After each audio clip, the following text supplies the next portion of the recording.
Hello, loves, and welcome to your April 2022 forecast. This is Brandy from Venus and Retro Tarot, and thanks so much for joining me. If you're joining me for the first time, welcome. I'm so grateful to have you here. And if you're returning, welcome back. Thank you for bringing your beautiful energy back here again.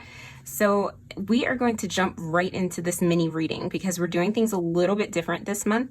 Rather than going through all the signs, what I wanted to do was a mini reading for the collective and then let you choose a pile. So I'm going to do a pick a card portion after this. So our collective card of the month is the Wheel of Fortune. And that is a really beautiful energy for this new astrological year. I don't know about you, but this feels more like the real start to the new year to me. Like the birds are chirping, you know, everything is new. Everything feels like it's really about to pop off because April is beginning. Just totally new energy compared to where we were in January. So, you know, drop me a comment. Let me know if you're feeling different than you were at the beginning of the year, because I definitely do. I feel more energized. But yeah, that's what I'm feeling with this Wheel of Fortune energy. It's ruled by Jupiter. You know, it's like, let's go. You know, this feels like the more, you know, turned up and more graceful, more benefic aspect of the Wheel of Fortune, you know, where I read this card as usually Jupiter, it can, you know, signify, you know, just amplifying energy that's already there, you know. So if you're going through a hard time, Jupiter can, you know, make it really bad. If you're going through a good time, Jupiter can really turn that up for you. And I really love that on this card, I'm reading from the textured tarot for the general reading, that actually it has the wheel of the year for the Sabbats on here. So, you know, it goes from Yule all the way around, you know, to Samhain. And that is, it's, you know, really signifies how, like, right now we just had Ostara, which is the spring equinox, you know, and we're kicking it off right here. And it really feels new, you know, it feels like a new beginning for us. So, you know, it feels like, you know, the wheel is turning in our favor. Hopefully we'll all be getting some really good beneficial energy from this Jupiter and Pisces transit. It only happens every 12 years. Jupiter is in its own sign by traditional rulership. Jupiter is also ruled by the sign of Pisces, not just Sagittarius. So, you know, and where it is in your chart, you may never experience that again in your life, that the house placement that it is, even if it, you know, does come into the sign of Pisces again in your lifetime, which, you know, it does every 12 years. So really, you know, this month to me feels like harnessing that energy of, you know, Jupiter is amplifying Pisces energy, which is, you know, really calling us to do more spiritual work, to have faith. You know, Pisces is a higher octave of Venus. So really connecting with each other, really exploring our value systems, right? Venus rules our values, you know, even our finances. So, you know, if there were ways that you wanted to bring in more abundance or get your finances in line, Jupiter and Pisces, you know, Pisces isn't known really for looking at the details, but, you know, the expansion of, you know, those kind of energies, it really does feel like there's an opportunity for luck, you know, in those areas where, you know, in Aries, it's really going to be about taking action in a Martian way and moving it forward rather than, you know, in a Neptunian, Venusian way of attracting it and receiving it and bringing it to you. So this month, you know, it's kind of a mixture of that, right? Because Jupiter over the summer is going to dip into Aries and then retrograde back into the sign of Pisces. But, you know, we're in Aries energy during, you know, this transit at the beginning of April of being in Aries solar energy, while Jupiter is, you know, our ruling card, you know, with the Wheel of Fortune is the ruling planet of our card of the month. So really, you know, using that Aries energy of, you know, drive and moving forward and really blazing a trail to push forward in, you know, that whatever it is that you want to make happen so that Jupiter can bless you. It's almost like taking the action so that Jupiter can amplify it is what I'm feeling, really getting the sense of that. So before I pull our spread, what I'm going to do is put these cards to the side, and I'm going to pull a couple of grounding oracle cards to see what comes up around this Wheel of Fortune for the collective. But yeah, it really feels like, you know, not just, it's a dance between that Neptune and Mars is going to dip in, is going to go into Pisces as well. So there we go again with that blend of Mars energy with, you know, Piscean, Jupiterian, you know, Jupiter and Pisces type energy.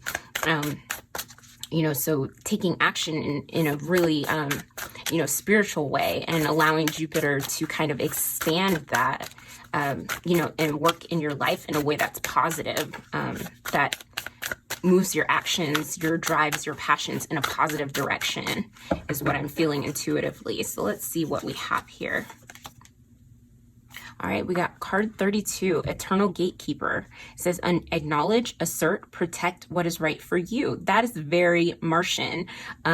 Eternal Gatekeeper. So, you know, I have some real deep issues around the term gatekeeping as a marginalized person, as a person, as a Black queer woman, as a woman, a person on the autism spectrum and with ADHD. I'm not sure if all of the people who are on this channel know those things about me, but I'm very open about it. But I guess in this kind of, you know, in this context, what I would say is gatekeeping, you know, being the eternal gatekeeper is almost like protecting what's yours. Yeah, because it says like protecting what's right for you. So, you know, I'm feeling that Martian energy of like knowing what you want and really speaking that. And it's very interesting that assert is part of this card, because I wrote a different spread, and the second card, the second question in the spread is, where do we need to assert ourselves? So this is really perfect for that. But if you're like me and you have issues with the term gatekeeper, I would say, you know, turn that into, you know, eternal protector, you know, as if you are, you know, protecting yourself and what is yours. Because I don't know, I have to keep it real. That feels very triggering to me right now. Very, you know, I don't like that necessarily. And of course, you know, I'm sure, you know, with the cards, it doesn't necessarily mean that, but that's my own work to do. But obviously it means something else in this context. And let's see what else comes out. But hey, I just got to keep it real, you know, where I can. If it, you know, I would be lying if I said anything else, and I'm not going to do that. Not on this channel and not on anywhere else. So, all right, let's see what else we got. We got 14, wishful expectations. Okay, that is very Wheel of Fortune. Oh my God, look at the imagery. Look at that. Like, she is literally riding the center of the wheel. And that is the lesson, is to stay in your center, because the wheel turns, and usually, you know, we hope that the Wheel of Fortune is turning in our favor, but just like it turns in our favor this time, next time it may not. And we have to learn how to stay in our center. But let's see what this card says. Wishful expectations, and these both reduce down to a 5. So we have 32 reducing down to a 5 and 14 reducing down to a 5. Acknowledge the smoke and mirrors in your life for what they are. Okay, and that's it. We're just coming out of the sun in Pisces, moving into Aries season, and as I'm recording this, Mercury is still in Pisces, where things feel a little confusing. You know, I feel very foggy in this, so I'm not sure if you feel that. You know, you could drop a comment and let me know if you resonate with that, but I'm really looking forward to when this Mercury ingresses into Aries, because it's like a light comes on, and it's, you can see things and make connections really quickly. My natal Mercury is in Aries, so I love that energy. So it's like really coming out of that energy of the moon card, and seeing things for what they are, and seeing what's working and what's not. And, you know, really taking action and acknowledging, asserting yourself and protecting what's right for you. But yes, first we have to see. And this card, card 14, this corresponds with temperance, and temperance is all about balance and alchemy and divine timing, and really understanding, you know, it's ruled by Sagittarius. Sagittarius is one of the signs, the zodiac signs that Jupiter rules. So it's like allowing spirit as well to work in your life and allow things to really be revealed to you, where we're coming out of moon energy and really coming into a sign where the sun that comes after the moon in tarot, where the sun is exalted in Aries. So it's like it shines brightly. We're in spring, you know, the days get longer, the light increases. Really use that to your advantage. So I really, really love that. All right, so let's jump into the tarot spread because I don't want to make this way too long. Okay, so we already got one card here. Let's see. Oh. All right, well, that was quick. All right, and on the bottom of the deck, we got the Hangman in reverse, so I'm just going to leave that out. Okay, so our first card here is, what do we need to say yes to? And we got the Nine of Swords in reverse. And this to me really does speak to this wishful expectations card of acknowledging the smoke and mirrors. Because in the Nine of Swords, this can be very similar. This, you know, is kind of like a baby card to the Moon and the Hermit, because 18, the card, the Moon, it reduces down to a 9. So it's a natural card pairing with the Hermit. And this is the Nine of Swords. So in the Nine of Swords upright, you know how you see how these shadows are really cast, and this person is hiding away in anxiety, hiding their face, and really feeling a sense of dread and fear. And I don't know what to do. You know, and there can be a lot of feelings of aloneness and not knowing where to turn, not knowing what's real is something that I'm feeling as well off of this card, you know, because obviously this shadow, you know, this is the dead of night. This is the middle of the night. Whatever the shadow is would look very differently in the sunlight. So the Nine of Swords in reverse is really saying to me that, you know, that we really do need a new perspective, to remove the smoke and mirrors in our lives, the ways that maybe, moon energy that we're carrying from Pisces season, you know, where we're coming out of Mercury and Pisces, but hey, Jupiter and Neptune are about to join together, and that's really amplifying some Pisces energy where we might be feeling still, you know, that smoke and mirrors. We might be taking actions where we feel like what we're doing is aligned with our highest and best, and it might lead to misunderstandings, or, you know, I thought that would work out, you know, why am I feeling this way? Or, you know, not understanding, you know, if there's something that you can't see or understand, you know, but you feel it in viscerally in your body, you know, because the swords, the opposite element is fire, and fire is very, you know, of the body, of the spirit. Like you can feel it in your soul, like that something is not quite right, that it's really a message. Excuse me, I'm really trying to get this to all come through. I'm ADHD, y'all, so have a little grace for me. Yeah, but I'm feeling with this eternal gatekeeper, yes, like protect your energy. There might be some energetic rituals that you might need to do, which I literally have been getting that message 3 days in a row from my guides. So I'm putting together a pick a card that I will be coming out with. So be on the lookout for that coming in the next week or two. But it's very important in these moments of anxiety to have a protection ritual, so that you won't feel undefended, unguarded, you know, and really lean into the wisdom of your body and lean into the wisdom that you can get from support. But let me pull a clarifier as well and see what this Nine of Swords in reverse, because we're saying yes to Nine of Swords in reverse. So really we're saying no to the Nine of Swords. Yes, the Magician. And yes, the Magician is the witch. So even if you don't consider yourself a witch, this really does speak to ritual. You see all of the elements present here, and it really speaks of as above, so below. So, and as within, so without. So really doing rituals to protect yourself, protect your energy. And if you feel protected inside, it's like that anxiety outside, you may not you know, have that reflected in your auric field. It might not be so porous, especially when we have all this Neptunian energy where, you know, it could really, if you're not grounded and protected, poke holes in your auric field and, you know, make you feel, you know, for lack of a better term, paranoid, you know, and that doesn't mean that they're not out to get you. Truly, you know, your intuition could be telling you something. And maybe that's why this Hangman in reverse was on the bottom of the deck. It's like we're meant to really pay attention. You know, you see how this person's head is illuminated. They're gaining enlightenment from taking a different perspective.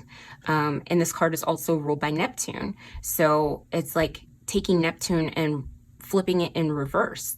And I can't remember where I read this. I wish I knew. And if I can find out, I will link it in the description box. But looking at Neptune as a planet, if we're looking at this as a retrograde, since the Hangman is in reverse, Neptune retrograde operates a lot like Saturn. So that's what I'm feeling is like discipline with this Magician card. You know, having the discipline to really throw yourself into a ritual that is protective, and you have to acknowledge the fear, what's there. And you can't just wish for it, you know, wish and hope. You really have to take action. This is card number 1. It really is, you know, outward energy that is meant to take action, you know, where the Hangman is stuck in the upright. Hangman is coming out in reverse. So it's like we're really meant to come out of this Hangman energy that we've been in Pisces season. So really, really pay attention to that.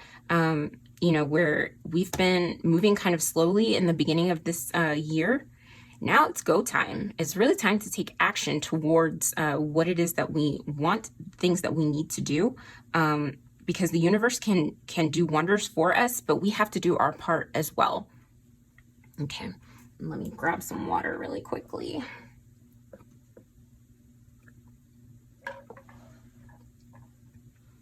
Okay.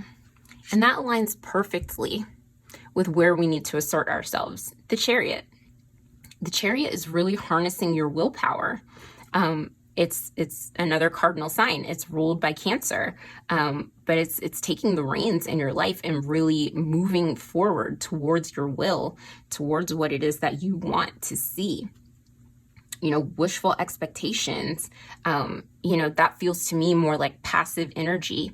And the Chariot, to me, is really going after what you want, setting your sights on what you want. People get Cancers all twisted up sometimes, like they're all about the home, all about the family.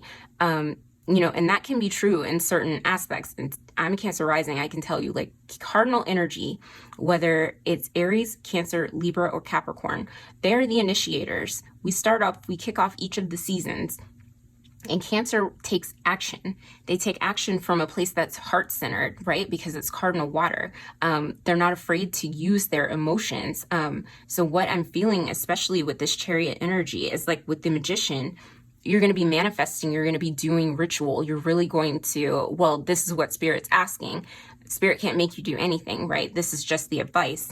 But really, you know, this card has to do with the moon. Tune into the moon. We're having a really powerful new moon at a master number degree. It's going to be at 11 degrees of Aries on the 1st of April. You know, 11 really has to do with, you know, alignment. So really getting in alignment with what is true for you, what you want to see. And it also reduces down to 2 with the High Priestess, which is also the moon. So really feeling that, like doing moon rituals that are around protection and manifestation, and really acknowledging and asserting what you want. But then also really feeling with this Cancer energy of, you know, because Cancer's motto is I feel. Really focusing on feeling what it is that you want to feel like while you're manifesting. So if you're writing down your intentions, which I really, which I really recommend that you do. Sorry, got a little tickle in my throat. You especially if you're neurodivergent, if you have ADHD, and, there's a lot of focus put on, make sure that, you have focus. It's really hard to focus sometimes. But writing down your intention, really drop into your feelings. Like, if you're writing down, like, I am protected, I am safe, try to drop into what that feels like to already be safe. I just did a protection ritual the other day, and I lit my candle, and I swear the flame was so big because I really did, when I wrote that down, I really dropped down into what that felt like, because, it felt so important for me right now to have that. So, I took the advice that I had been seeing, and even though I couldn't necessarily focus my mental energy on it, I focused my emotional energy. So maybe whatever it is, what element is dominant for you. So maybe if you're air dominant, focus your mind. If you're earth dominant, focus on the sensations. If you're water dominant, focus on your feelings. If you're fire dominant, focus on the passion. But, the Chariot really says harness your will. So whatever willpower it is that is the strongest for you, really lean into that, is what I'm hearing really loudly from the collective guides. And that will not steer you wrong. But just wishing and hoping right now is not going to bring you the results that you want necessarily. You're going to have to add some action to that to make it really come to life. And where do we need more structure this month is the third card. And we have the Six of Wands. So the Six of Wands, to me, any six is giving and receiving. We are in a universal 6 year, which is ruled by the Lovers. So the Six of Wands to me is, wands are fire, passion, and in the Six of Wands, we have achieved some sort of victory. And, I really have had this feeling of really getting irritated with how individualistic society has felt. I don't know if that's true for you as well, whoever is watching this, but this to me really speaks to, structure is definitely Saturnian. So getting that with this Hangman of, really co-creating and creating a space where we celebrate each other, where it's like we're not meant to be so solitary. I'm really, really getting, it's obnoxious at this point to me, where it's like, we really do need to be in more of a space of mutual support and showing up for each other is really what I see. Because the Six of Wands is like someone who has, really climbed, this ladder of competition and has faced some challenges and has reached the top, and they're being celebrated. But they're also not forgetting who has helped them along the way.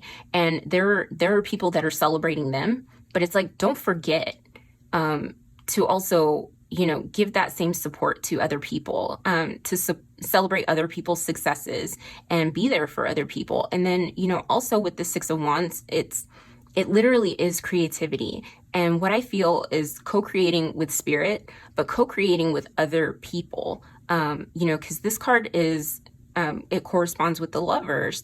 And what I feel is like, we're not meant to create so much just by ourselves or for ourselves, that we really are meant to collaborate more and work in groups.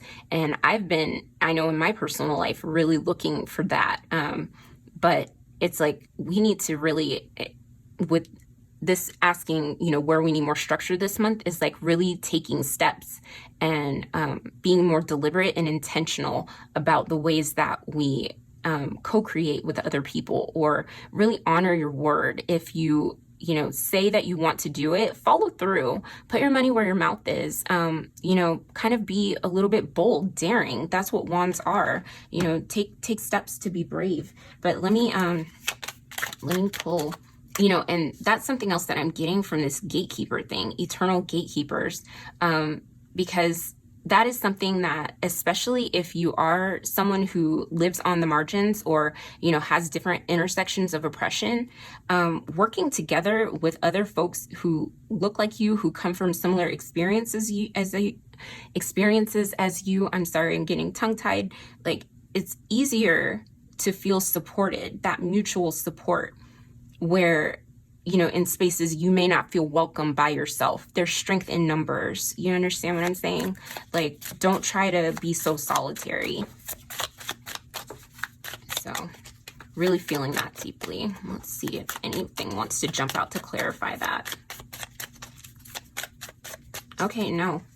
Guide said that. They said what they said. All right, so I am going to move the tarot cards to the side. And since we're having a new moon right on the first of the month, I'm going to go ahead and pull some cards for the new moon and see what it has to say. What the cards have to say for the new moon, for the collective.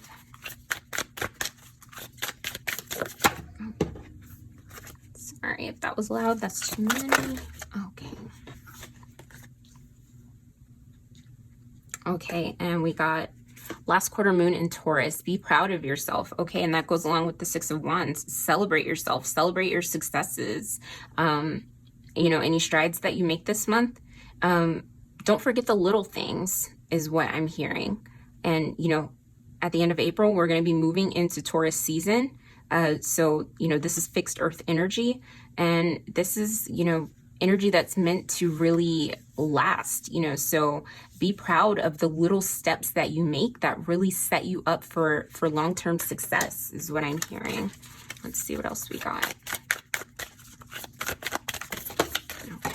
All right, we got 2. Full moon in Gemini. Embrace the flow of life. Okay, and I feel like I pulled this card quite a bit. Yeah, so don't resist. You know, don't be in a state of resistance. Really get into flow. You know, this is the perfect time for that. It's really supporting us in that. And look, 9 of Swords in reverse, new moon in Sagittarius. Focus on the positive. And look, we got the Wheel of Fortune here. We got a card that corresponds with Sagittarius in the Temperance card. So focus on the positive. Focus on how you want to feel. That's what I was getting from this Chariot card. Like, really put your feeling into whatever ritual, whatever it is that you're trying to manifest. So beautiful.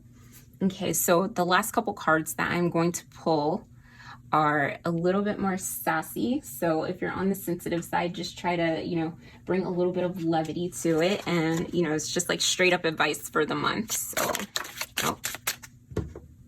Okay. First card says, stop fucking whining. This is the Rebel deck. No one wants to listen to that shit. Complaining makes you weak. You have the strength to change your world, so do it. Okay. So this to me, you know, it's very straightforward, but, you know, just take it with a grain of salt. But this just means use that Mars energy, assert yourself, you know, use your will. Complaining, I don't believe that makes you weak, but you do have the strength to change your world and the world itself. Like, everything that we do ripples out. So, you know, take action with this Mars energy. Let's see what else we got. Oh, cash money, y'all. All right, make it rain. So Jupiter is trying to bless you. So take steps. We got Taurus. Taurus rules our money. So what ways can you invest? And invest in yourself as well is what I'm seeing. Let's see what else. We'll pull a few more. These are so fun. All right. Okay, it says take a fucking trip. Right? Go see some shit. Do new things, talk to people cooler than you. 6 of Wands, like, get out there. And taking a trip doesn't even have to be like physically. If you can't physically get out, like, see some shit online, talk to some new people online, connect. That's what we're meant to be doing right now. This is the perfect time for that, the perfect energy for it.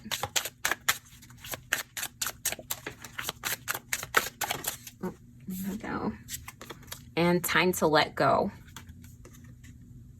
Move the fuck on.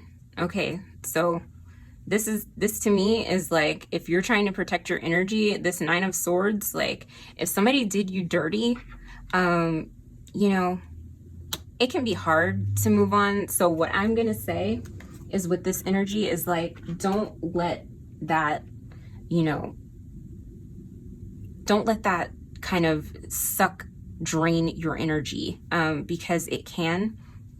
And if you're sad about it, like, there's no shame in that. You know, relationship issues and, you know, broken friendships, broken relationships, that can be some of the hardest pain to heal from. So, you know, where it says move on, what I'm saying is with this Mars energy is it says acknowledge. Both of these say acknowledge. Acknowledge the smoke and mirrors in your life for what they are. So I would say see things for what they are. Maybe don't look at the relationship with rose-colored glasses, like, oh, if I had only done this, or things weren't so bad, you know, or try to talk yourself out of things that you know hurt your heart, if that's, you know, something that did happen to you in a relationship.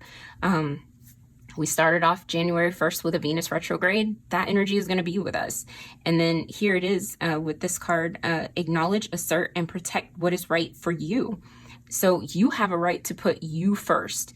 And that's where this move the fuck on comes from, is like that person doesn't deserve, you know, to take up more space than they gave you in a relationship, is what I'm feeling. Like somebody who would do you so dirty, or, you know, really not protect your heart, you know, who was reckless with you, they don't deserve the amount of, you know, tears that you may cry over them. And that doesn't mean that you won't cry. It just means like to remember your value, know your value, okay? Be proud of yourself for whatever steps that you had to take to walk away. Or, you know, if it was a job situation, if it was, you know, a family member, that can be really hard. You know, any situation where you had to move on and just say yes to yourself, like this is not serving me. You know, be proud of that and, you know, embrace the flow of life. And, you know, this moving the fuck on, I'm really feeling like with this new moon in Sagittarius is like, you don't have to be Pollyanna about it, but focus on the positive, focus on, you know, where you really did show up for yourself and honor yourself, where you didn't abandon yourself, because that is brave. It's brave, and it's some of the hardest things that we do. So, I mean, if that is you, I just want to say I'm very proud of you. And if it's not you, that's okay too, and that you'll get there. And if you don't feel like you'll get there, please get the support that you need, because it is out there. But yeah, this is the collective message for the month of April. I hope that it brought you some clarity, some strength. And what we're going to do now is we are going to move on into the pick-a-pile reading. But let me know if this resonated. Definitely, I would appreciate some of your likes, your comments. Definitely subscribe if this resonates with you. Share this channel. I would love to see it grow. But we're going to leave it there, and I will see you in the pick-a-card reading. Okay, bye, loves. Hello, loves. Okay, so we are back, and this is the pick a card portion of the April 2022 forecast. And as you can see, I have 4 separate decks here with 4 different crystals on the top to help you kind of sink in with your intuition. And we're going to do a meditation, and then I'm going to replace these crystals with angel number cards. And you can also use those to help you kind of sink in and see which number might be calling to you. But first, we're going to go over what these decks are and what correspondences these crystals have to kind of help you. So the first deck is the Muse Tarot for pile 1, and this is Zebra Jasper. Zebra Jasper is great for when you're having feelings of apathy and you really need to kind of push yourself into action. So if you're feeling that, then pile 1 might be for you. And the second pile is the Intuitive Night Goddess Tarot, and the crystal that's on top is lepidolite, which is great for feelings of calm. So if you're feeling lots of anxiety and you want to bring more tranquility into your life, pile 2 might be the pile for you. Pile 3 is the Modern Witch Tarot, and it has citrine on top of it.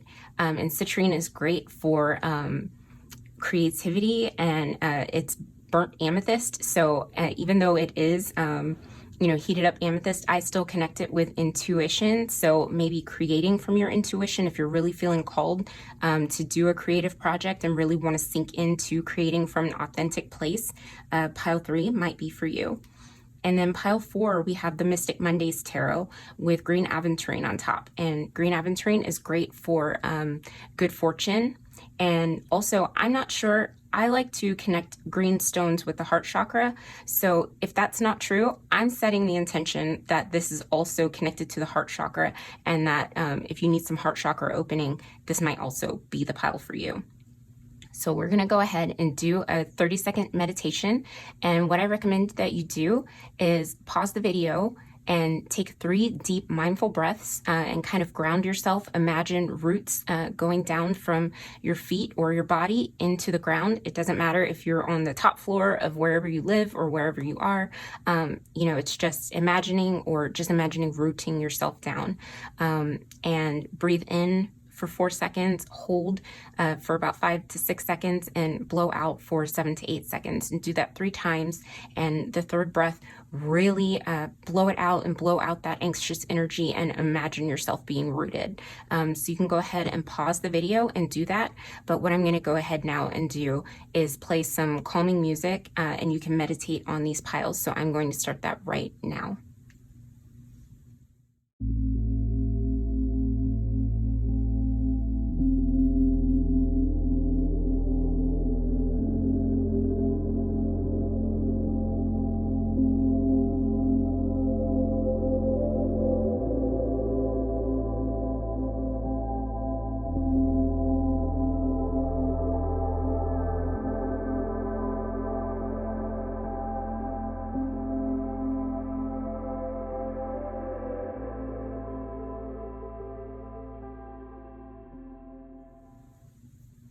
Okay, and welcome back.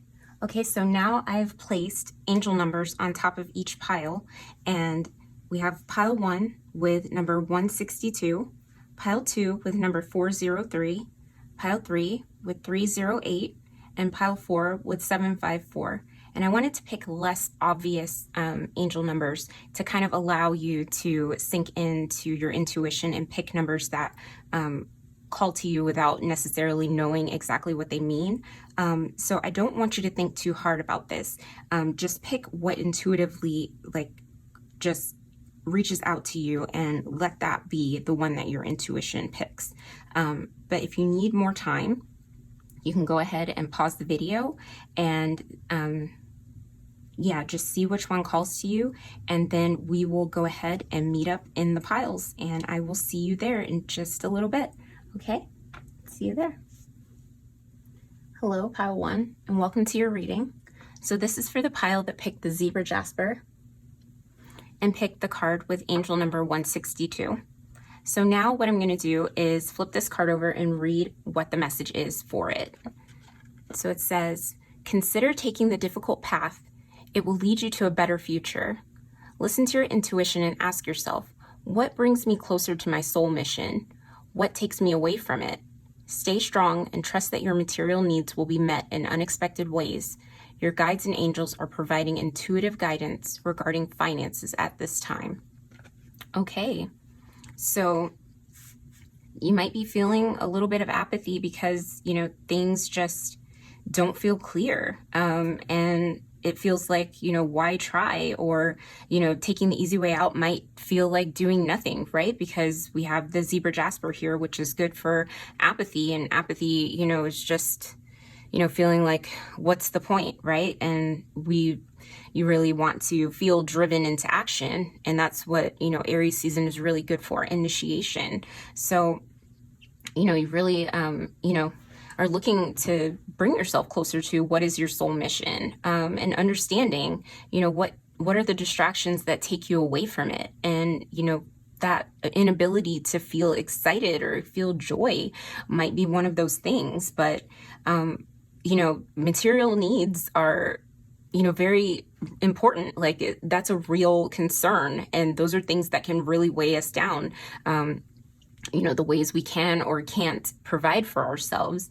But what Spirit is saying is that there might be some unexpected ways, right? Jupiter is, rules the Wheel of Fortune. That's our card of the month, where, there might be some blessings that are coming in for you that meet your material needs in ways that I was not expecting that at all, and definitely listen in for your guides that might be providing, messages that are ways that you may not have considered bringing in, money to meet your material needs. Or, if we're talking about the material world, it could, go beyond finances.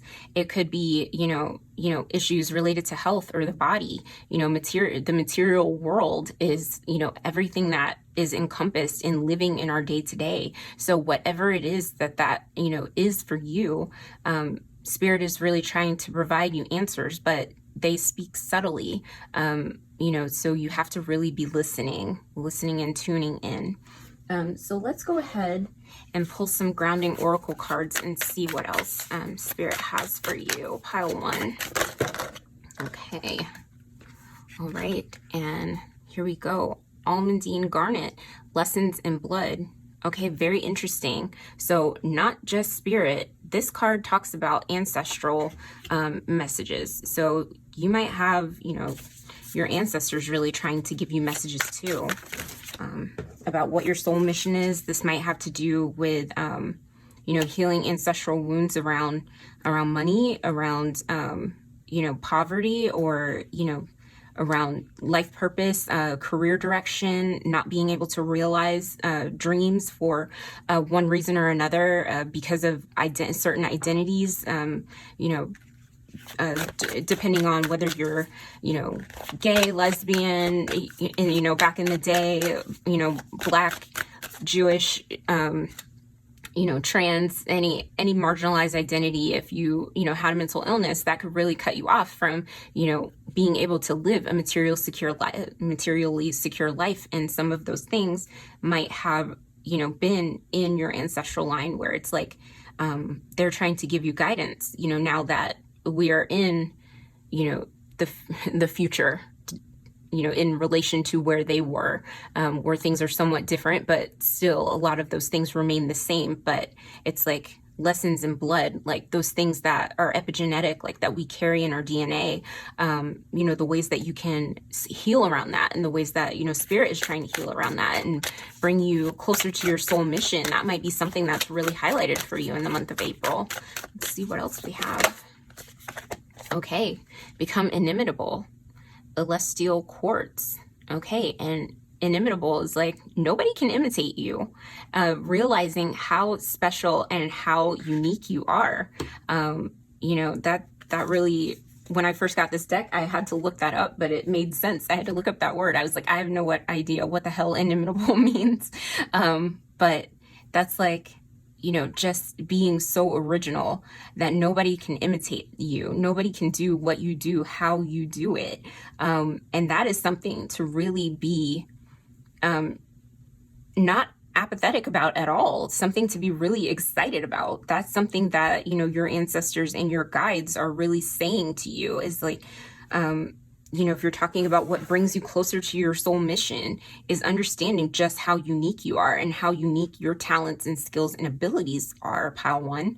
And it's going to look different for all of you, but, you know, it comes from somewhere in your roots, you know, from your family tree, but it's like the expression that you have of this energy is so unique. And it's like, you know, you don't want to allow apathy or, you know, things that in the material world to distract you or take you away from what this soul calling is, you know, and it's going to look different for all of you.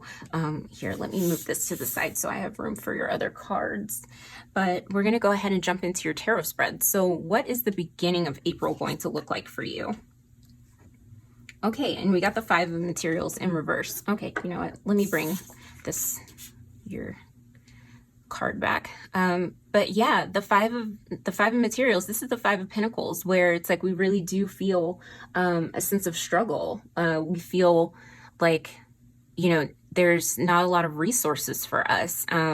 But in the reverse, what this is saying is that maybe it is you know, that you are kind of, that apathy might be lifting, because in the 5 of Pentacles, there's a church in the background, and this person feels, you know, very much alone and out in the cold and iced out, but the message is there is support for you. And what I'm understanding from these cards is with lessons in blood, there's ancestral support, but, you know, with this card saying, you know, that your guides and angels are providing intuitive guidance regarding finances, I'm really taking that as, you know, providing guidance in all aspects of the material world too, that you might internally be feeling, that support. You may not trust it, is what I'm getting the sense of at the beginning of the month, but kind of feeling that it's there, and it might be bringing you closer to kind of making moves, which is what, Aries season is about, in, initiating things. But let's go ahead and pull a clarifier and see what we have here. And we pulled death. So yeah, you might be feeling a call to transform, this Five of Materials, this Five of Pentacles energy of like, yeah, I'm ready to come out of this and really understand, what my soul mission is now that we are, in this period of Mars energy, and we're being supported by Jupiter. This month is the Wheel of Fortune.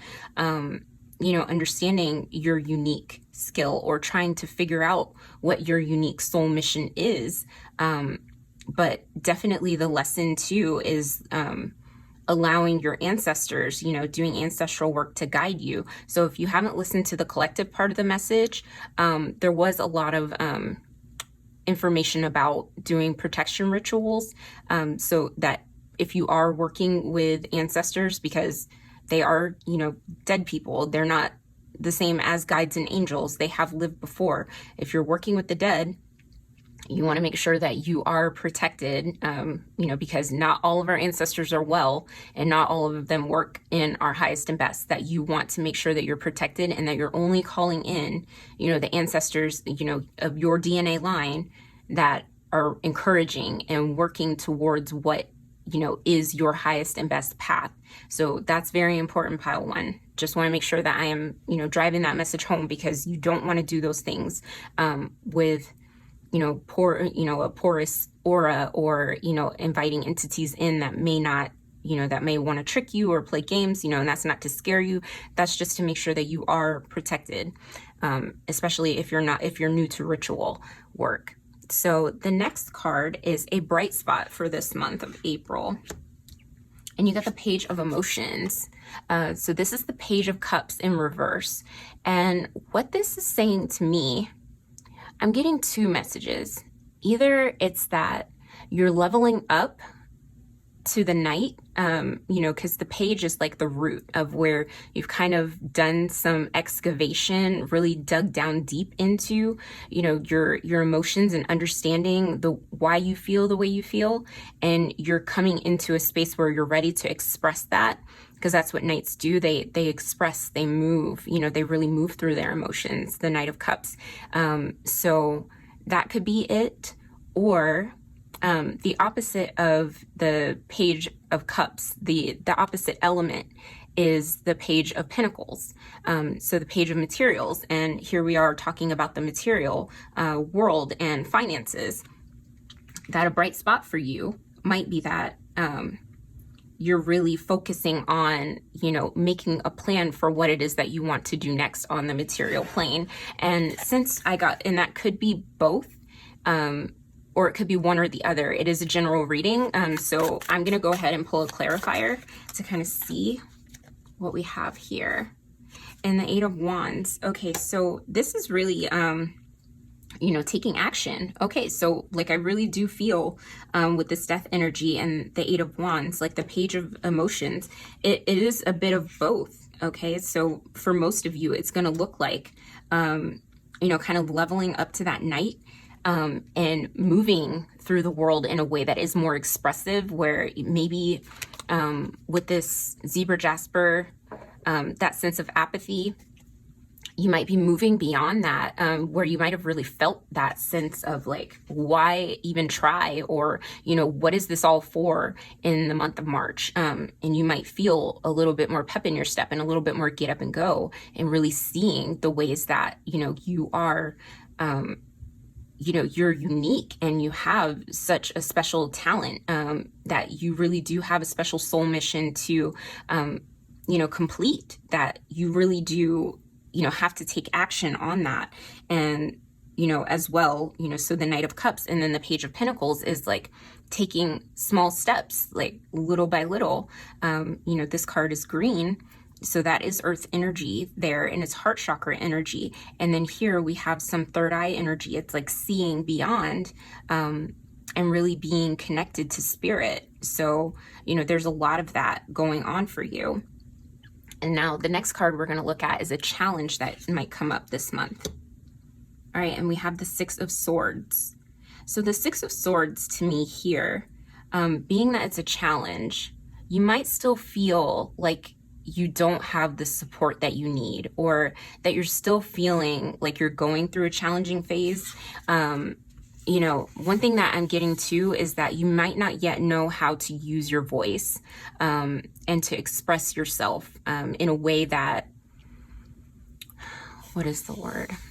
In a way that you feel truly understood, that it might be a little bit frustrating for you.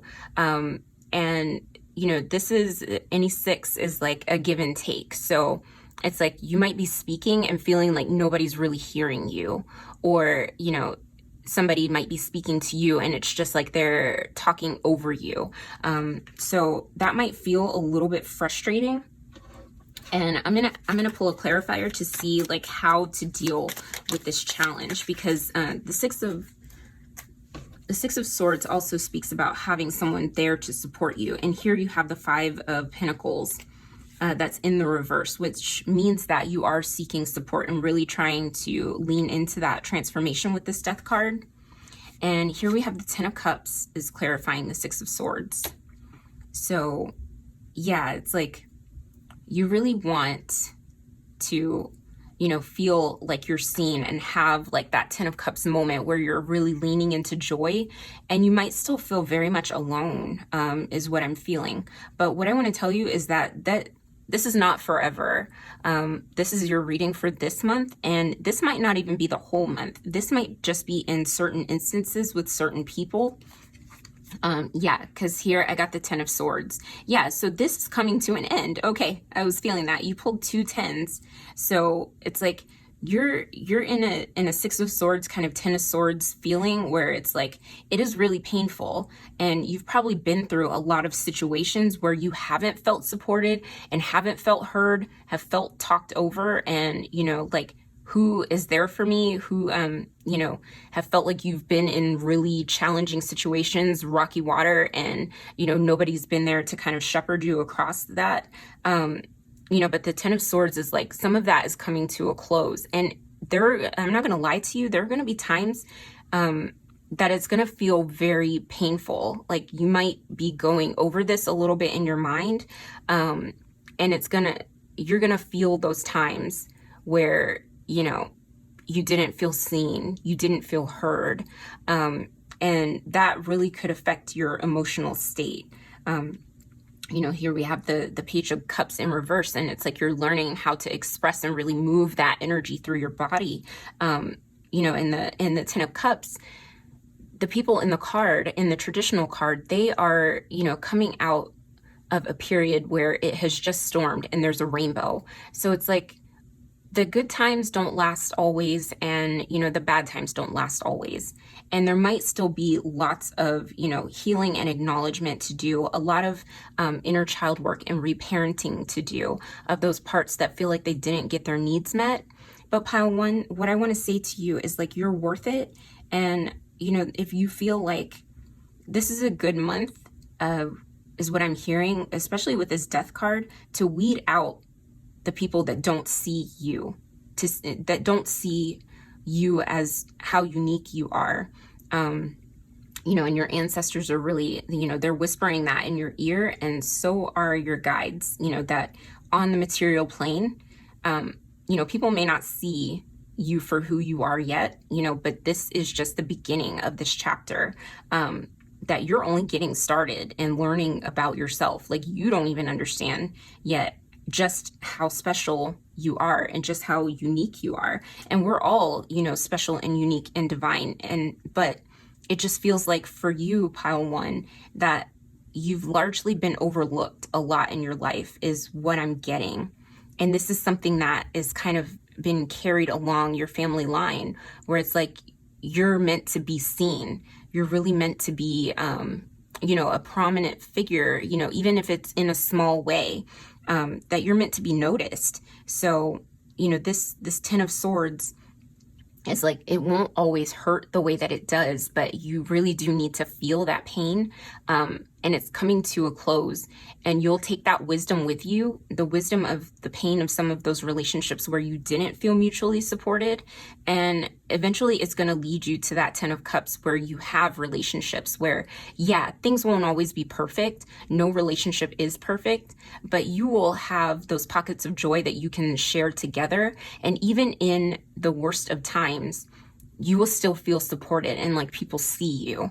So that's something that I see that's coming for you this month. And that's just the start, you know, because a 10 is an ending, but it's also a beginning. So it's like, you know, this is a closing of a chapter and also a beginning for you.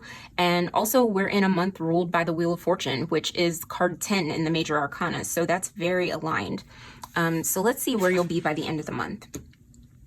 Okay. And you got the 9 of Emotions in reverse. So this to me says that you're going to be understanding, not necessarily in your happy ending, in your wish fulfilled, but understanding more of what you want and more of what you see for yourself, where you want to be. Because in the 9 of Cups, it's like we've really walked away from something that, you know, seemed good or was hard to walk away from. You know, maybe it was a relationship, maybe it was a job, maybe, you know, it's something that seemed like it filled up our cup. But it's like in the 9 of Cups, it's like you might still be working some of those kinks out. Like, you know, how do I get out of something, or how do I move on? Because I know there's something better out there for me. This month feels like a big wake up call for you. Feeling very big, like judgment energy. And that makes sense because we have the Death card here and it's ruled by Scorpio. Pluto rules judgment. So it's like, you know, this really is an awakening for you where you're really starting to see what it is that is no longer meant to come with you on your path. And you're starting like a new Jupiter cycle, you know, or a new Saturn cycle, whatever, you know, cycle it is that you're going through. It's like, you know, you're stepping into a new understanding of yourself and your power. So that's really big, pile one. That is really big. And at the end of the month, like you might not be all the way in this 9 of Cups, but you're going to understand a lot more, you know, what really makes you happy and living for you and not necessarily for other people that don't make you feel like they show up for you or make you feel seen. Instead of, you know, where in the past you might have really felt this five of Pentacles where it's like, I feel so fucking alone in a room full of people. Like I would rather be by myself than be, you know, surrounded by people that make me feel so invisible. And that's really the sense that I'm getting. But what I'm going to do now is I'm going to pull some tea leaves, just so I can get a sense of maybe some messages for you. Okay. And we got Beetle, good fortune. So yeah. All right. That really lines up with, your guides giving you information with regarding your finances and yeah, all around just the Wheel of Fortune energy. We got fair woman, dealings or relationship with a woman with blonde, gray, or white hair. So this could be, you know, positive, you know, or it could be negative. This could be, you know, having to do with, you know, someone who steps in to give you support, you know, at the beginning of the month, or it could be somebody that maybe you are cutting off. It's going to be different for everyone and it may not resonate with everybody. Let me grab a separate stack because there's lots of cards in here. Okay. Take those two. All right. And we got Beryl. You feel something is lacking in your life, perhaps love, money, or goals. Okay. So yeah, that's that 5 of materials, that 6 of voices. I feel like it's kind of all 3, but you're getting to a point where, you know, you're understanding a lot more of, you know, what's lacking and what you want to see. And bridge, successfully overcoming a problem. Okay. That's what, with this 9 of emotions. Yeah. You're understanding, you know, what is it that you want, and not having to do with anybody else. Like, what is it that you want, pile one, for yourself?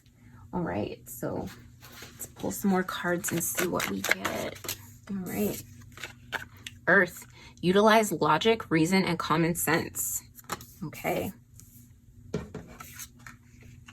So yeah, don't let anybody get into your head too, is what I'm seeing with the Six of Voices. You know, and kind of try to spin things, you know, because you did have the Ten of Swords as a clarifier here. Yeah, and with this Page of Emotions, kind of, you know, be emotionally manipulative and make you feel like you don't know what you feel, or you don't have a good grasp of the situation if they're trying to manipulate you. Yeah, this card is Earth energy, Capricorn, Taurus, Virgo. So that could be one of your signs, or that could be the sign of, you know, somebody who is trying to, you know, kind of manipulate a situation in your life, possibly. Let's see what else we got here. All right, serendipity, bright new prospects are on the horizon. See, this is a good month for you. It's a really good month. All right, let's see if there are any deities who want to step forward, or any goddesses, gods, guardians who wants to step forward for pile 1.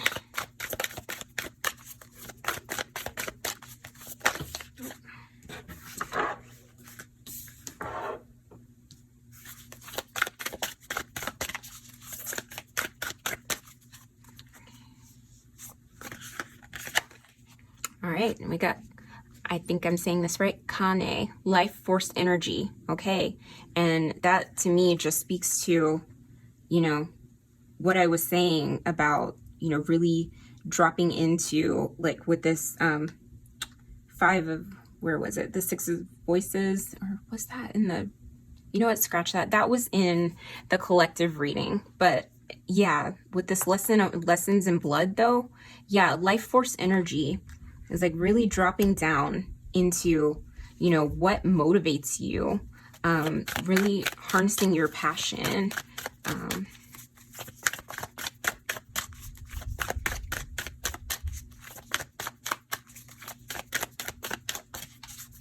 Let's see what else we have. Oshun, sweet success. Look, all your cards are talking about success. Okay, am I done? I think I'm done. No, you still got a few more cards. So let's look at some statements that might come up and ways that you can replace those statements. So we got acceptance, trigger statement, we must remember, true statement, I am free of the habits that do not serve me. Okay, and that goes along with that clarifier of the death card. That you don't have to, you know, you can be free of the habits that don't serve you, which is including, you know, having people in your life that don't support you. So it says, lay down the armor passed down to you from your family, lessons in blood, release habits that are not serving you, and forgive on behalf of generations past. Okay, so these could be, like I was saying in the beginning, things that were, you know, imprinted epigenetically that came down your bloodline that you are healing, you know, and that you're really transforming and, you know, coming into a new understanding of where it is that, you know, some of these patterns come from, and breaking the cycle and accepting, you know, that, you know, you can remember, but it doesn't have to be your truth. Okay, pile 1. Wow, that's powerful, powerful. All right, you got 3. I'm just gonna take these 3. Okay, we got bliss, trigger statement, why am I here? Didn't I just say that? Maybe you were feeling that way. Okay, true statement, I make a difference, become inimitable. Your path is so unique. Okay, you will have the motivation you need to express your light. Know that what you do today makes the world a better place. Yes, yes, yes, okay? Tune into the frequency of bliss. Okay, and we have good fortune, more good fortune, sweet success. Yes, all right. Trigger statement, there's not enough. True statement, I attract abundance. Didn't I? Okay, Spirit said you were going to have abundance in unexpected ways. Okay, feel the joy you would have once you have reached your goals here and now. You will achieve your dreams fastest that way. Pile 1, watch the collective reading if you didn't, okay? Because that is literally what I said in there. You really need to watch the collective reading, Okay, compassion. Trigger statement, I am unlovable. True statement, I am love. Your heart is healing and expanding with love. Spend time showering yourself with that love and then share with others. Six of Swords, yes. You are love and you deserve to be seen. You deserve to be heard, and you deserve to share that with others. And most importantly, you deserve to share that with yourself. But you deserve to be valued and seen and heard in your relationships. So, excuse me, I'm getting my throat has been really dry, but yes, thank you for bearing with me. But that is all I am seeing for you, pile one. Make sure to leave a comment letting me know what pile you picked and how it resonated for you. I want to thank you for your presence, your time, and your energy. That is truly where the magic happens. And thank you to all the collective guides and angels for these wonderful messages.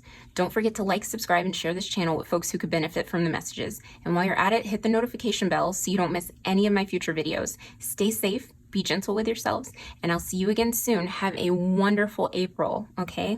Bye, pile one. Hello, pile two, and welcome to your reading for April 2022. This is for the pile that picked the Lepidolite for calm and that picked angel number 403. So we're going to go ahead and read the meaning of this. All right, and it says, you have faced a lot of challenges in life. It's natural to want to draw away and hide in times of trouble and fear. Connect with the angels and know that they will come to your aid when invoked. They want to help you, but they will only step in if you ask. You are completely supported in the spirit realms. Your prayers and affirmations are being heard. Okay. So, yeah, if you have been through life and it just feels like it's kicking you in the ass left and right, like I resonate with this a lot. Like I've been through a lot of tower moments in my life, not to bring the focus to myself, but if you have felt that way and it feels like you're always constantly waiting for the next shoe to drop, it is natural to kind of withdraw from life and feel like it's safer to just live in your own shell because it's safe there, right? Nothing can really hurt you if you're not taking chances, if you're not connecting with other people. They can't let you down, right? If you don't go after that job, then they can't hire someone else over you, or you can't get it and then lose that dream job to layoffs or whatever, or that perfect relationship. It can't go wrong if you don't start it in the first place. And we can really cut ourselves off from the abundance that the world has to offer because of the real challenges and traumas that we've had in our past. And that's real. And I just want to honor that if that's been your experience, that it can be really hard to, take a chance on life when you've really been, beat down, or it feels like you've been beat down, by the universe, or that the universe has it out for you. But yeah, this angel number is saying, if you picked it intuitively, that, your guides and angels, they are waiting in the wings for you to call them in and invoke their help, because they want to, but they can only do it if you ask for their help. They have a lot of power, but our free will is our free will. They can only step in if we ask, but that you are completely supported in the spirit realms. And your prayers, even if it's like just God, let me get through this day, or just the smallest things, and your affirmations, they're being heard. So sometimes we feel like we ask for too much, and what I want to say is that a lot of times, honestly, we don't ask for enough. So if you don't feel deserving, or if you feel like, who am I to ask for this from spirit? What I want you to do is really flip that thinking around and think, I'm more than deserving to ask for spirit's help, for spirit's aid, to get me through this, or to invite more abundance or more support into my life, whatever it is, the challenges, spirit, help me, to get this dream job and to keep it. And spirit, help me to, just really bring more self-love or love into my life. And, just, it doesn't mean that life is ever going to be perfect for anybody. But what this is saying is just that, there will be challenges in life, but that you don't have to do the hard parts alone. If you've felt alone. And I'm feeling that heaviness on my heart right now. And I know it's not coming from me. I'm really channeling some real heartbreak from you, pile 2. So yeah, it's like a real heaviness, a heart heaviness. So I just want to say, hang in there, whatever it is that you're currently going through or have been going through. If it's loss, I know during this pandemic, we've all lost a lot, and some of us have lost more, that you can really lean on support from your spirit team. They're there. They're waiting for you to ask.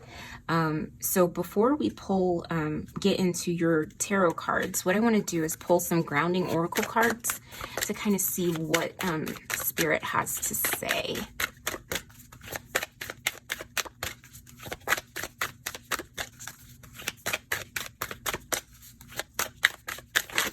Oh, wow.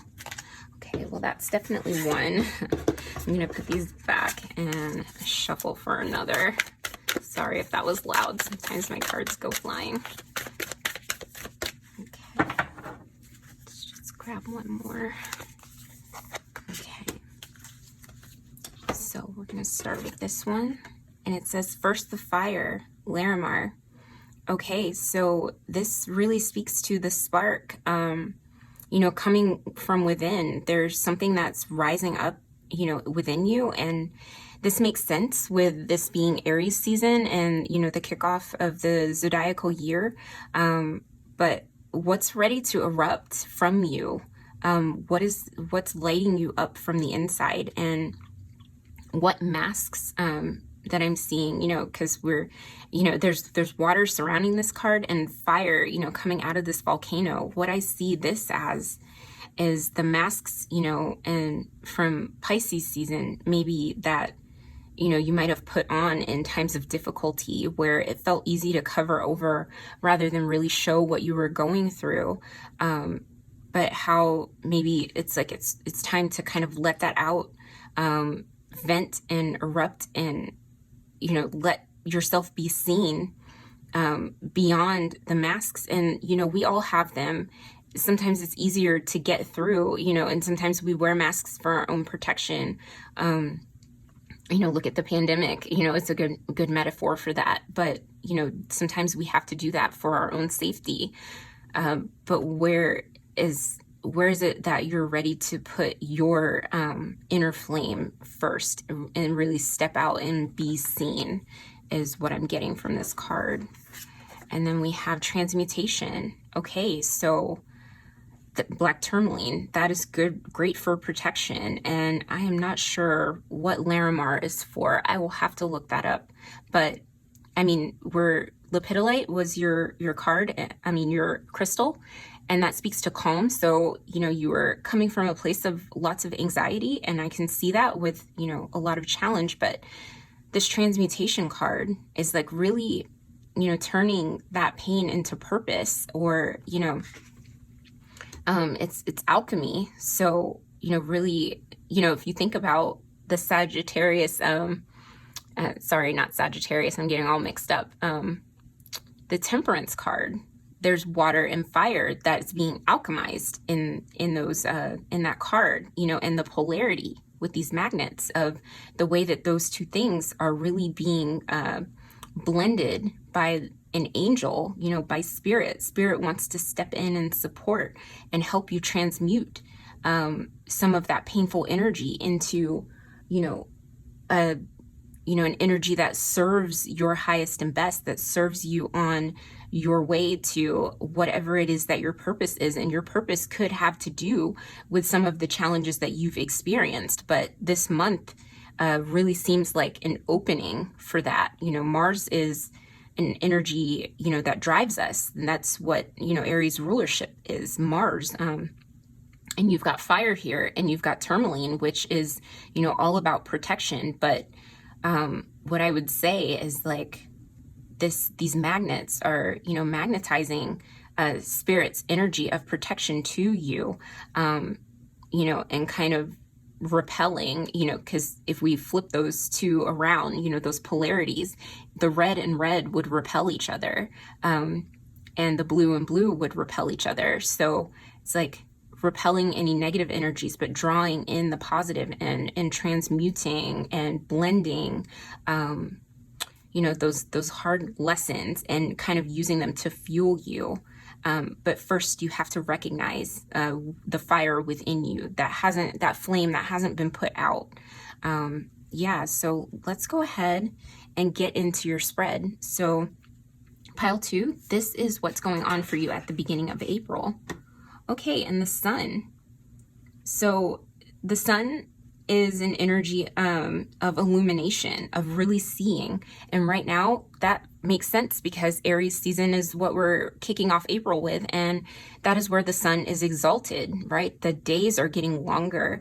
The sun is out for more hours of the day. You know, we're coming out of the dead of winter, and, you know, we're really able to see things that we weren't able to see before. When we think about the card that comes before it in the moon, but it's like what is trying to blossom within you, and you might be seeing things in a different way, understanding those challenges that you've had in the past, or even current challenges that you're going through, with this transmutation card of, you know, not saying that if there are challenges that you've had them for a reason, but seeing the almost a perspective of how to transmute them, and use that energy to fuel you into a new phase, a new chapter of your life. You know, because what comes after the sun is judgment, is really an awakening, an understanding, and not just an understanding of, you know, one aspect of like cause and effect, like, you know, justice would be, which is another card too, but understanding the cycles that have perpetuated through time, really Plutonian. And that's what I think about with this transmutation, is really understanding those cycles of challenge that you've gone through, and, you know, those tower moments. But the things, it's almost like the what, you know, and the why have been illuminated to you. It's like, you know, these things may not have happened for a reason. I don't like to think of it that way, but it's like the wisdom that you've gained. It's almost like a new understanding and a reckoning with, you know, the challenges that you've had, and the way that, you know, spirit really is there for you and can come to your aid and answer your prayers in a way that you may not have understood before. And this is just a beginning. And I'm saying that to all the piles. Like this is an initiation time of really, you know, beginning a new cycle. So the next card is a bright spot this month. Look at that potential. Didn't I say a whole new cycle? Yes, first the fire. And even though the potential, this is the Fool card, is card 0. It's like, yeah, before you even jump in, it's like you're understanding the inner workings of yourself. You know, and that really, to me, it's just like understanding your potential, by transmuting some of these really painful experiences that you've had. Excuse me, I have a burp that wants to come. Sorry, I know that's gross, but the show must go on, right? So I'm gonna go ahead and pull a clarifier for both the Sun and the Fool. Yeah, Daughter of Cups. So yeah, you're really understanding, because this is the Page of Cups, understanding your emotional self and really able to see into your inner child, you know, is what I'm getting. But really you've done some deep excavation work with this transmutation. I also see, you know, blue and red here, just like the blue and red with first the fire. It's like these cards are almost alchemizing each other, but being able to kind of blend. Here we go. The Sun is a fire card, and Cups, the Page of Cups is a water card. And more alchemy. It just keeps, the message keeps repeating. It's like your inner fire and your emotions, they really, it's like fueling you. You're being fueled by the pain, the pleasure that you've experienced, like the good times, the bad. Every single experience that's brought you to where you are today is, kind of propelling you on into a new phase where it's like, okay, I'm ready to not draw away and hide in times of trouble and fear, because you understand, like, the universe has your back. That's one of the biggest lessons of the Fool, is like he trusts the universe. But this is almost like the Fool plus all of the lessons that have come, like you've been through a cycle going from the Fool to the World before, and here you are at the Fool again. But carrying all the lessons of the challenges that you've had previously, but understanding your potential, because you understand how much you're capable of, that you've survived so much. And, I don't want to say that like strong, because sometimes, that definition of strength is like, sometimes we're strong for too long, and strength can mean like relying on ourselves without support, but just the amount of grace that you've had amidst challenging situations is what I want to say. So let's pull for this bright spot of the Fool. And I got strength. Okay, so Spirit's like, shut up, Brandy. Yes, you have been, really true to yourself, and, you've had to be really show up for yourself and stay true to yourself. And sometimes that life has really knocked you down and you thought you were down and out, but like you got back up, is what I'm seeing. And now Spirit is really giving you the chance to like forge your own path, is what I'm seeing, like to make it truly your own, to transmute it into whatever it is that you want, not something that someone else has defined for you, but what you truly want. Okay, so that is really, really exciting, pile 2. And the next card that we're going to look at is a challenge this month, because obviously any month is going to come with its challenges. And we have the Nymph of Swords in reverse. And all the nymphs in the Intuitive Night Tarot, Goddess Tarot, are pages. So the Page of Swords in reverse, to me, as a challenge, is that there still might be some things that you're trying to understand, or that you're trying to, it's like you're trying to go deeper into your mind, is what I'm seeing. Like we've got fire and water here, but it's, it's like you're using this alchemy, but there's some things that you're still trying to figure out about, like where it is that you want to go next, is what I'm seeing, because the pages are students and they're kind of new. They're the ones that really grab that ace, so that Ace of Swords, and learn how to wield it. So with the Page of Swords in reverse, it could be one of two things. It's like you're really focused on learning about what it is that you're passionate about, or it's that you're really focused on like, where is, my mind? What logically is it that I see for my future? But let's go ahead and pull a clarifier for that too, because it might be that like you're feeling a little bit confused, like what now? Okay, so like I'm in this new cycle. What do I do? And the Four of Wands. So it's like trying to figure out how to like ground your passions, like ground where it is that you want to be, like, because any 4 has to deal with the root, and this potential card, the Fool, he is about to take a leap off of a cliff, and he's not caring what, what's going to happen next. He's just trusting that the universe is catching him. But so that's a big expansion for you, pile 2. But yeah, the challenge that I'm seeing is like just a little bit of contraction where it's like, oh, the mind comes in and it's like, but what if, the universe doesn't catch me? Because the past has been a good indicator, that I didn't feel like the universe had my back, right?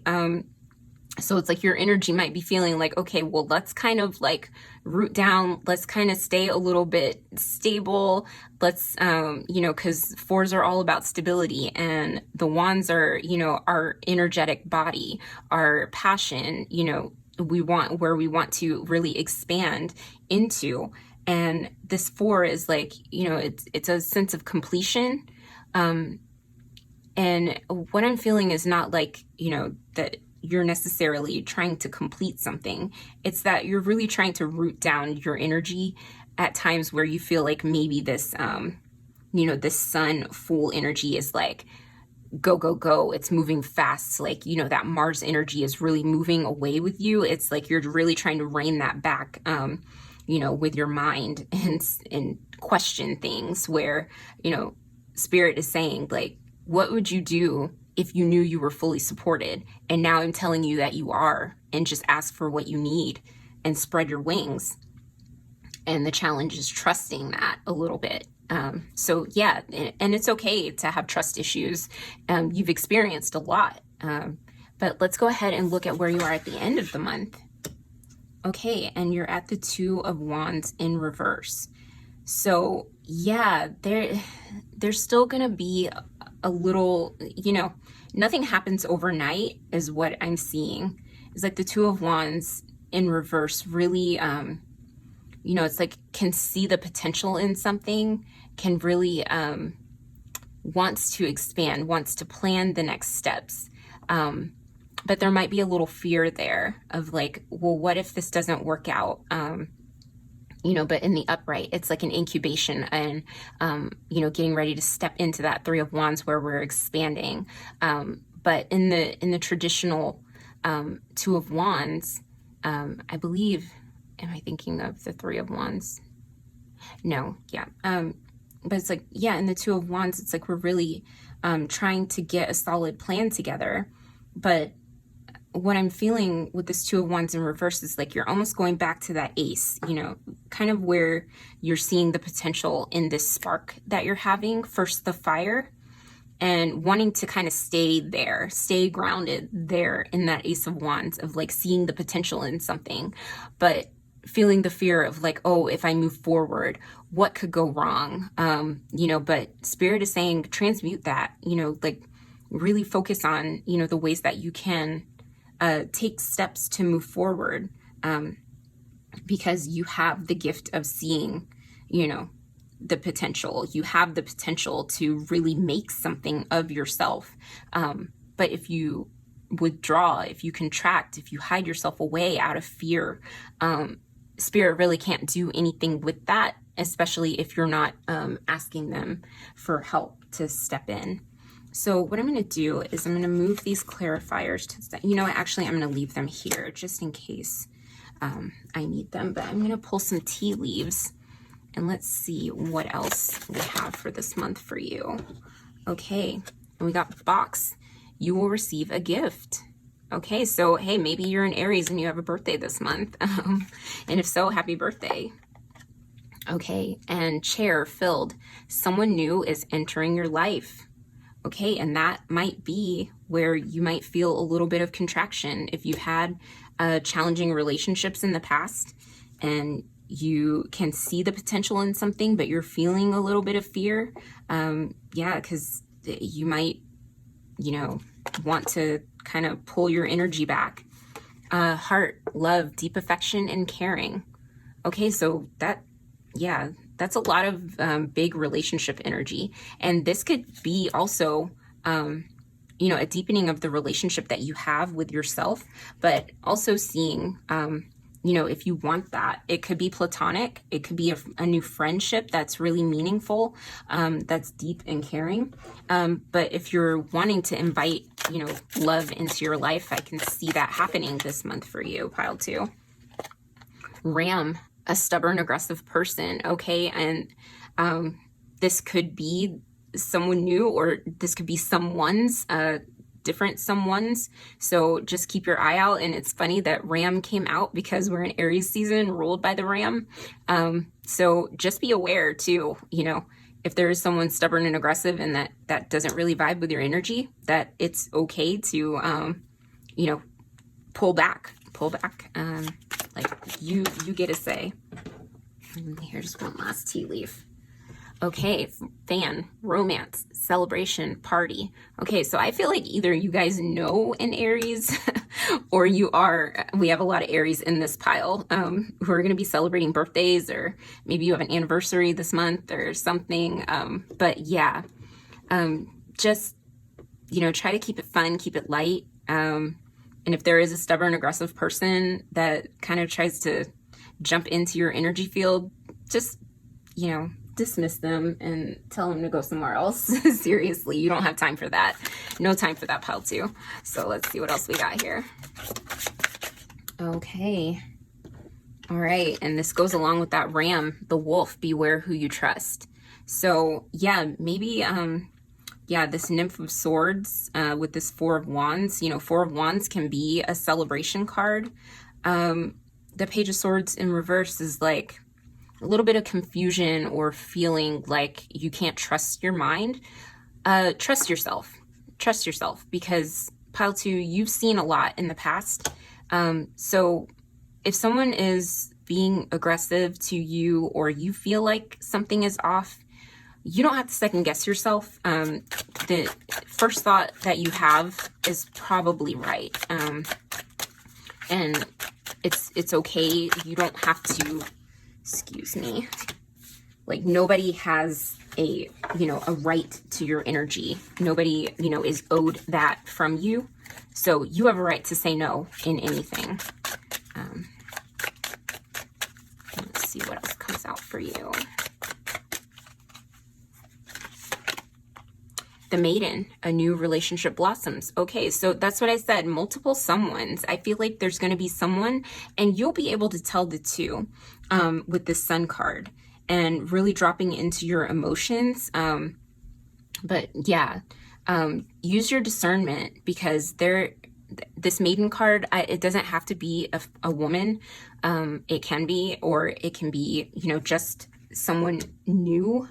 That's what I think of when I think of Maiden, like a younger person, but a new relationship blossoms. So, you know, that could be, you know, where it's really heart-centered, loving, deep affection. It could be romantic, or it could be that this ram is coming at you in a romantic way, maybe at a party. But just use your discernment, because one of them is cool. The other one has some janky ass energy, and you'll be able to tell. Just pay attention. All right, and let's see what God, Goddess, Guardian is coming forward with a message for you for pile 2.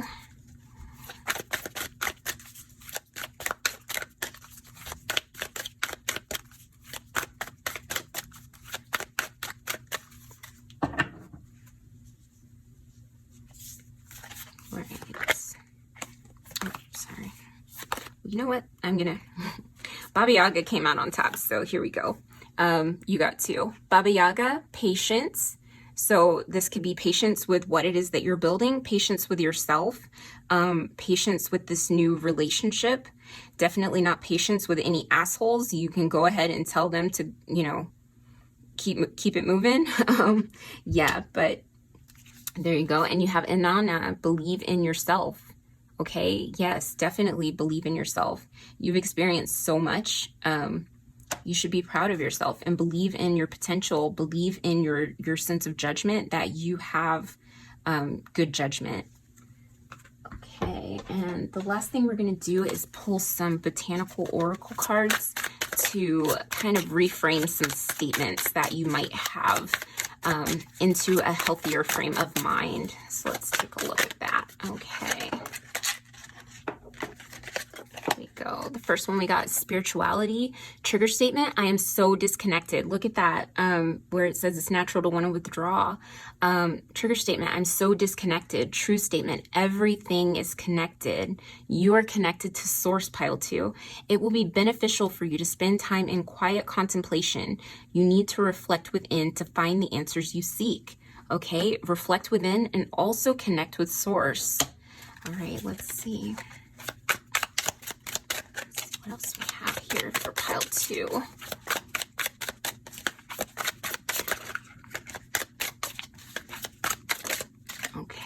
letting go. Trigger statement. This is not the way it's supposed to be. True statement. I am free. Okay, wow. Lift up your burdens and allow the divine to free you from them. Allow yourself to be cleansed of anything that is weighing you down. Wow. Yes. Yes. Okay. So yeah, the past, maybe that's not the way it was supposed to go, but this is a new chapter for you and you're free of that. And spirit is really working in your life to help you to let go, to help you to move forward, but take the lessons with you. Yeah, okay, well, you got 3 more, so I'm going to go ahead and read those. So you got purpose, trigger statement. What is the point of it all? True statement. I am special. You have a unique place in this world with gifts and talents that only you can provide. Use your connection with the divine to share them. Call in your guides. Call in your guides, pile 2. Grace. What do they have that I don't? True trigger statement. Yes. What do they have that I don't? True statement. We are all special and you are special. Allow your inner critic to be silenced as you find the perfection in yourself and those around you.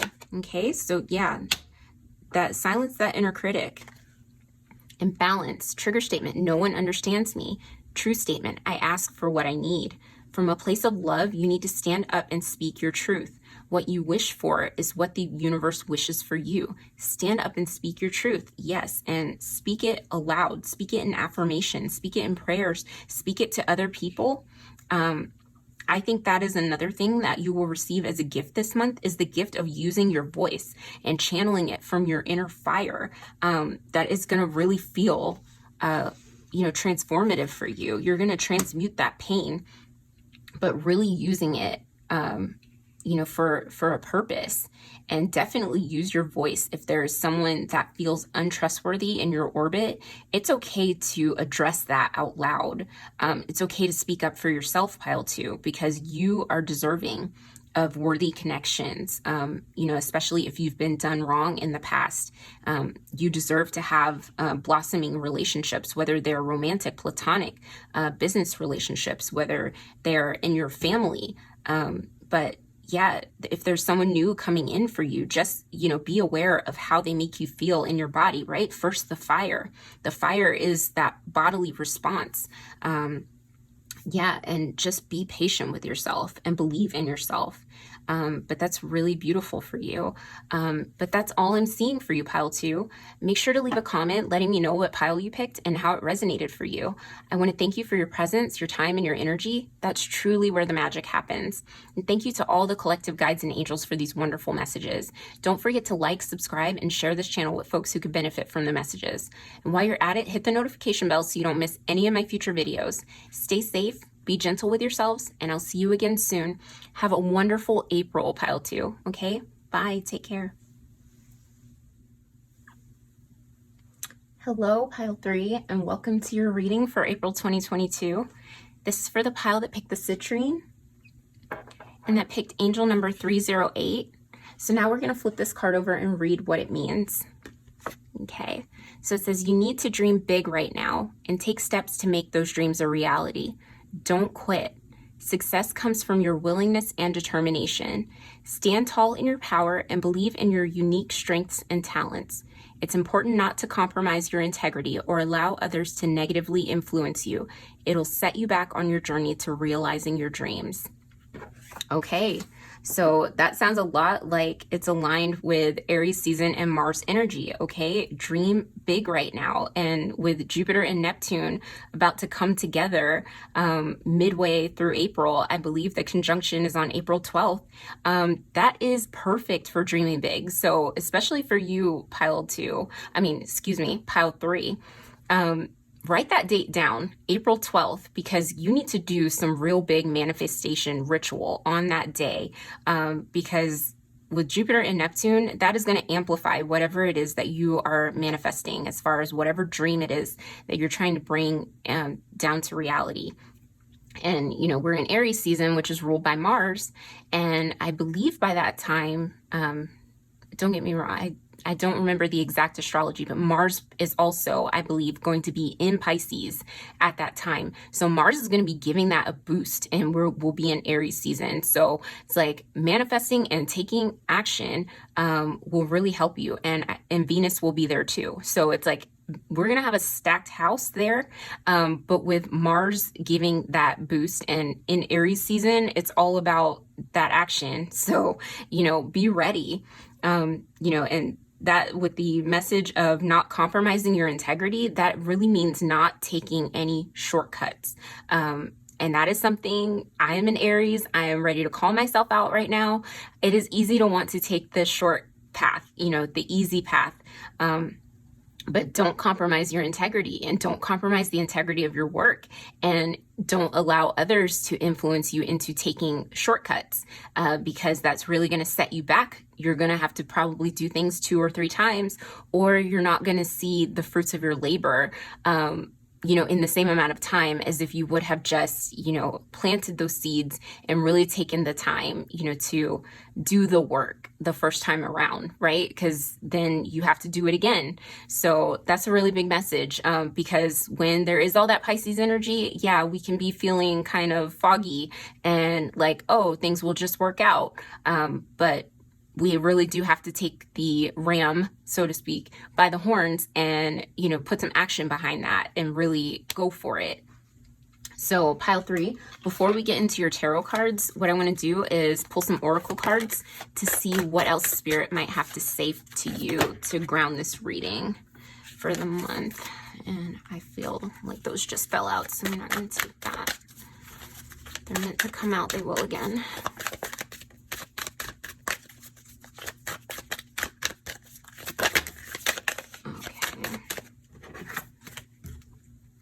I'm just going to do one more shuffle and then split, since this deck is just popping off on me.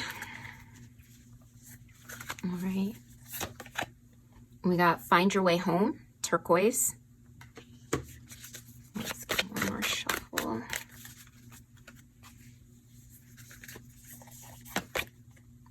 And we got So Much Life in You. Okay, so there's so much life in you and life in your creations, and find your way home. This really, there's a lot of energy around your root chakra of being grounded. So yeah, that really does speak to what I was talking about. Like, don't compromise your integrity, stay stable in, what it is that you want to create, and don't take any shortcuts. Being rooted will really help you with that. So maybe some root chakra work.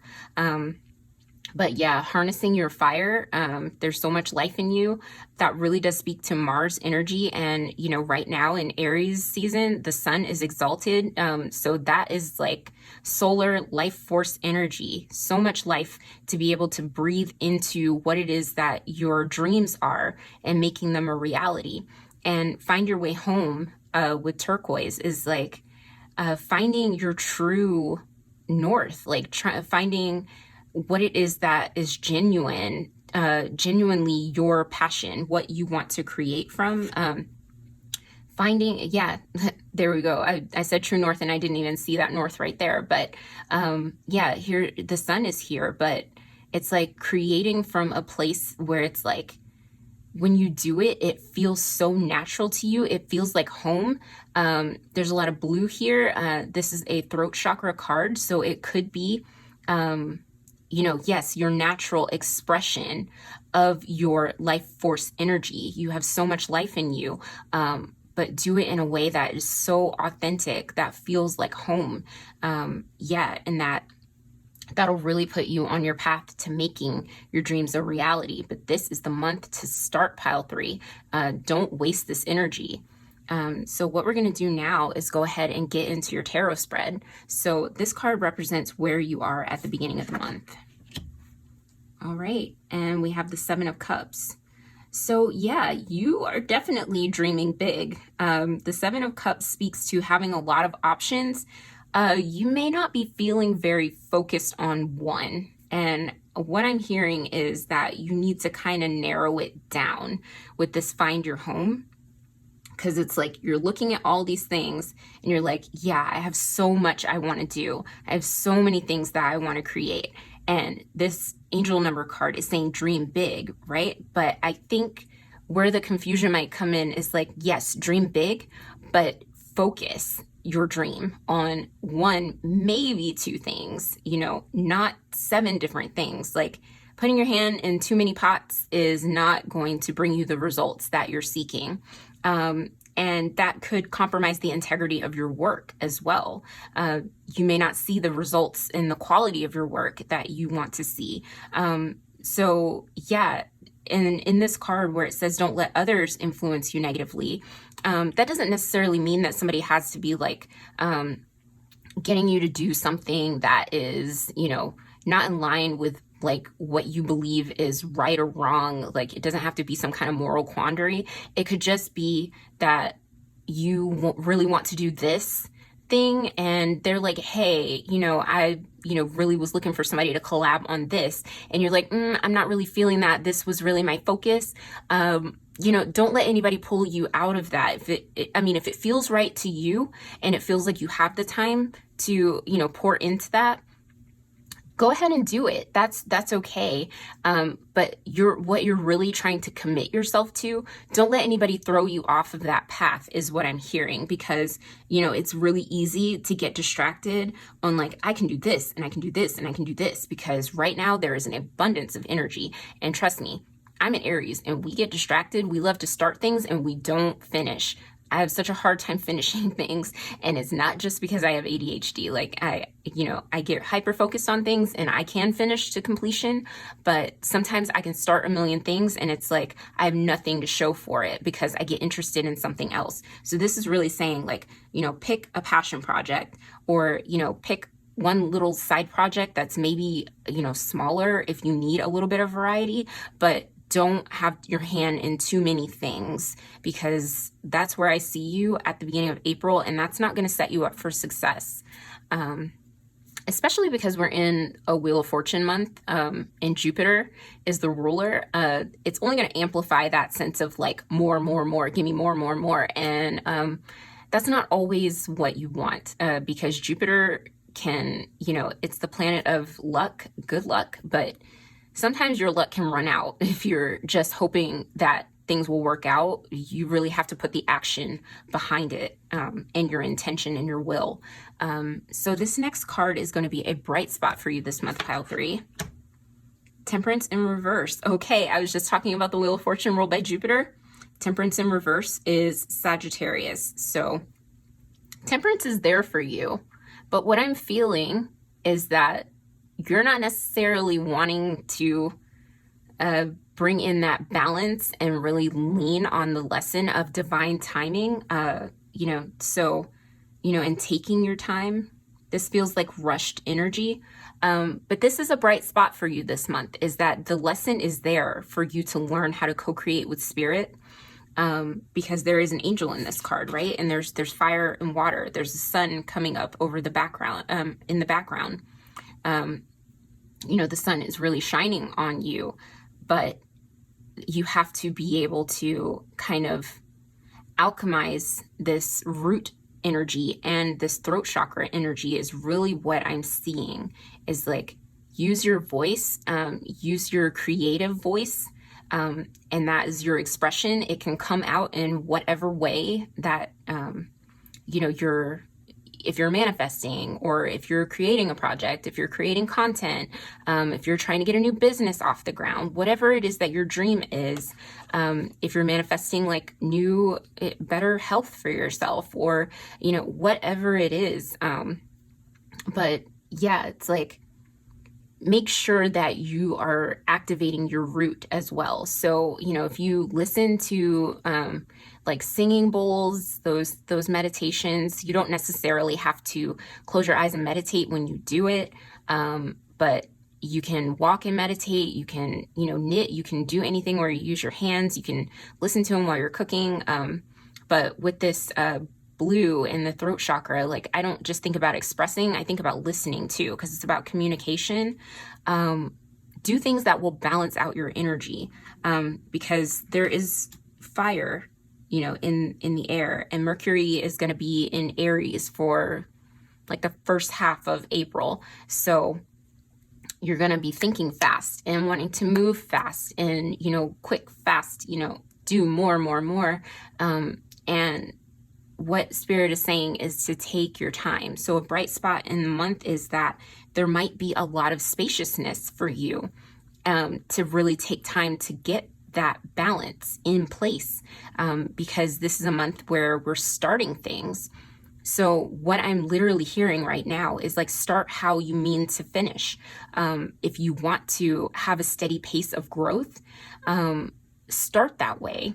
If you want to have a good sense of focus on a project, start that way. Don't start off scattered, because that's the energy that you're putting into your creation, that it's almost like you're birthing it into.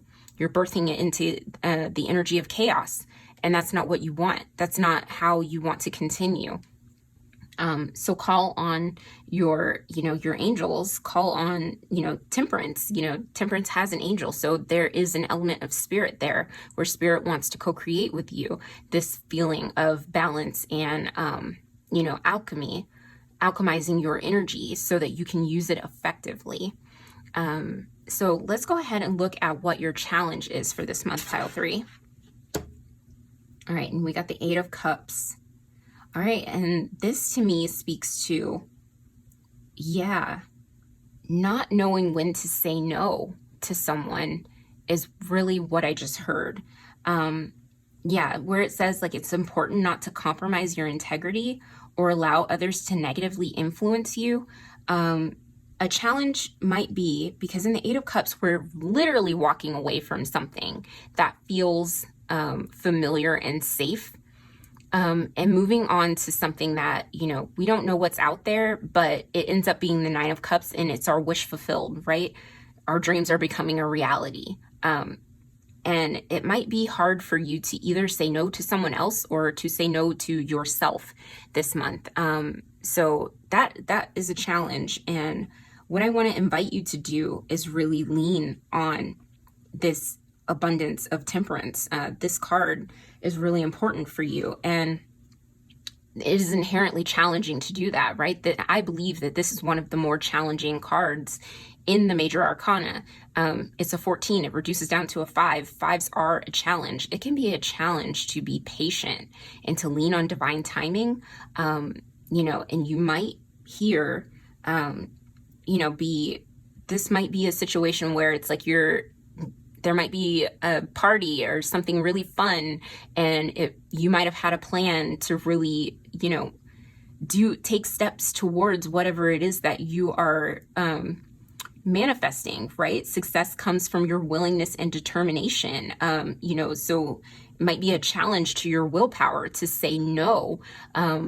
So that's something that I'm feeling this month, is that you might get caught up in a sense of, play and fun and forget, what it is that you're working towards, and it might set you back a little bit. So just be aware of that. But I'm going to go ahead, and pull a clarifier. And I don't usually read my clarifiers in reverse, but we got the Magician in reverse and we got the 8 of Pentacles in reverse. And both of those make sense. Well, they actually make sense in the upright too. So I'm just going to leave them there. Yeah.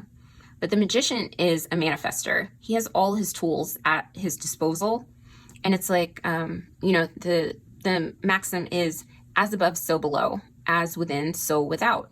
So it's like how you're feeling within is what is going to show up in your reality of the dream that you're trying to manifest. So if you're trying to manifest more health, but you're, pounding drinks and, no shame, we all like to have fun, then that is not aligned with your, with your integrity of what it is that you're trying to build, right? And, that could be somebody who's influencing you. Hey, have another when you said you would have one, because maybe drinks have a lot of calories and you're trying to cut back, not to say that, you know, we're buying into diet culture or anything, but, you know, just for your general health, if there's anything that you're trying to cut back on, or, you know, if you need more sleep and someone's like, hey, you know, we're going out tonight, and you end up staying out till 6 a.m., that, you know, that could be someone kind of manipulating your energy where you need to walk away.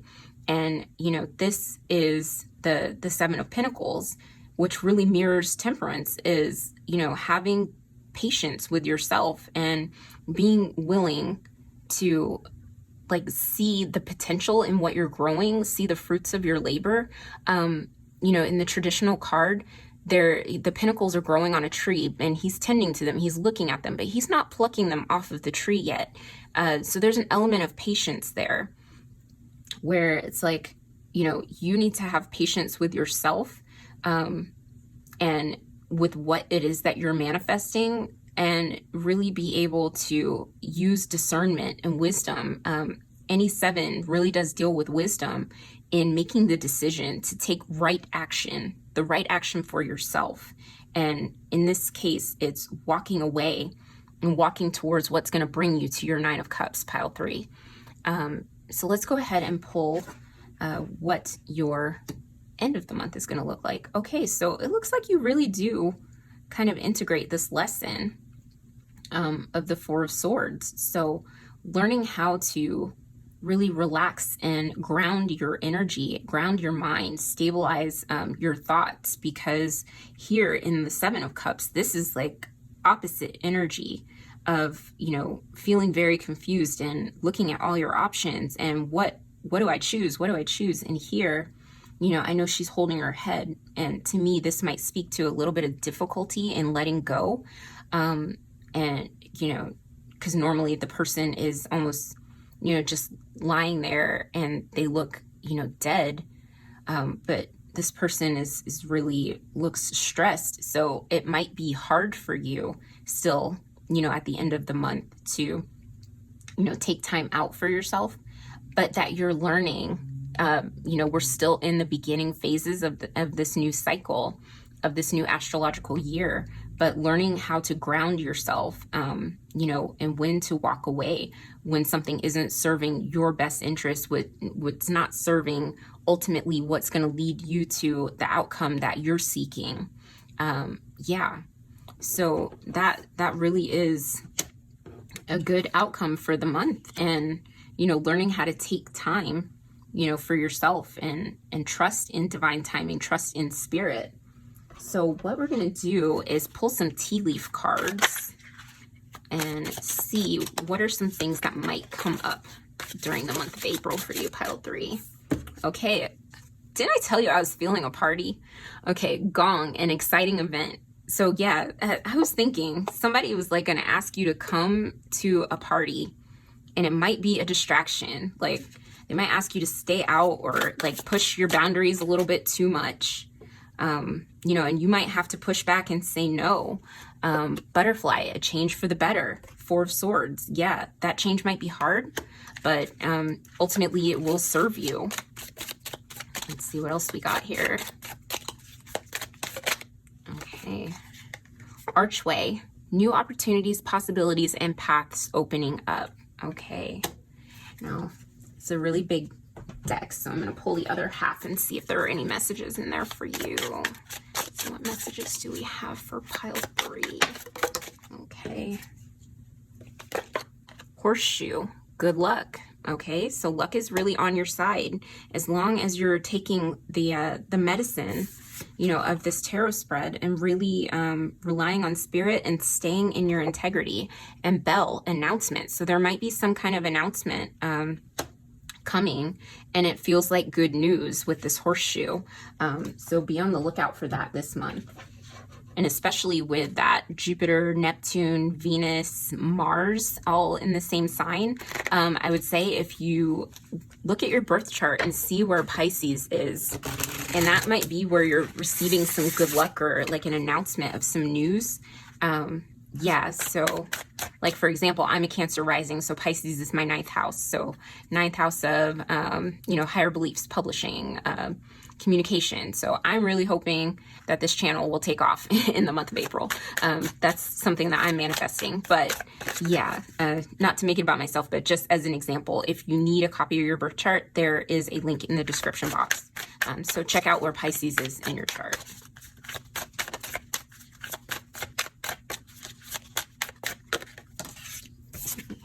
See, the King, authority and diplomacy. Okay, and this feels like your energy, pile 3, that you need to be the authority in your own life, that you need to call the shots and have some discipline, and also, like, you know, be able to call the shots when maybe somebody is asking you to do something and it feels good, but you know in the end you're gonna wish that you decided differently. Yeah, because kings are responsible. Well, they should be responsible. Think of the emperor in the tarot and all of the kings in the court cards. There is an element of responsibility there. So it's like you have to be your own authority. And you can be diplomatic about it and just be like, hey, you know, I really wish I could stay for longer, or I could do more, but right now, like, this just isn't where I'm at. And, you know, I just need you to understand, you know, and if that person is your homie, is your friend, or, you know, whatever the case may be, then, you know, they will be understanding. So, all right, the Spider. Be meticulous and patient. Okay, Temperance, patience. Yes, be meticulous. With this 7 of Pentacles, patience is another message of the 7 of Pentacles, and meticulous in what it is that you're growing. Very intentional with what your dreams and aspirations are. Don't be scattered like this 7 of Cups. Okay, perfect. Now let's pull some cards and see what gods, goddesses, guardians are stepping forward as a support to you for this month, and what messages they have for you. So who wants to step forward for pile 3?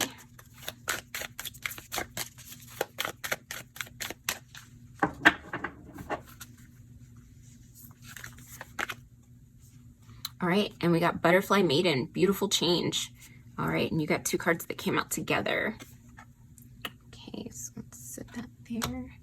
And Apollo, divine messages. Yes, so with this Temperance card, what did I say? Spirit is really trying to give you divine messages and really trying to help you temper your energy. As above, so below with this Magician card. Yeah, trying to kind of give you messages, divine messages to help you enact what it is that you're trying to accomplish here on the earthly plane, to see it, you know, manifest outwardly. Okay, let's pull some essential oil oracle cards. Let's see what statements need to be reframed for pile 3 for the month of April.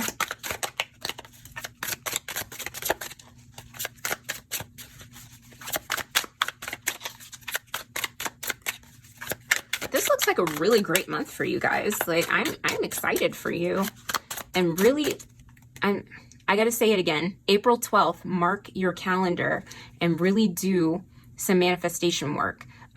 Because by the time the end of the month rolls around, we're going to have a new moon eclipse in Taurus, and eclipses are wild. So you don't want to wait until that time to do any manifestation work. Please do it beforehand, because you don't know what will actually come out of manifesting around eclipses. So, like, use the Aries new moon, set your intention, and then amplify it on April 12th.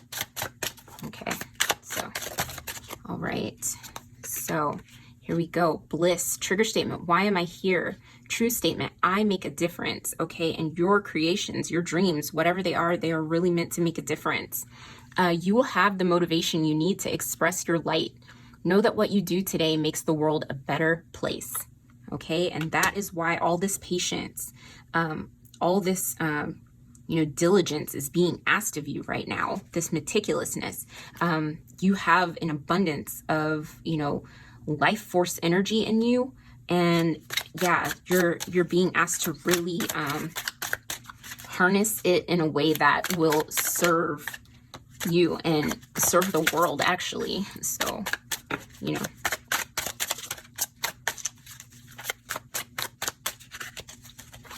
Let's see what else we got here. Okay. All right, divination. Trigger statement, I am so drained. True statement, I am shielded.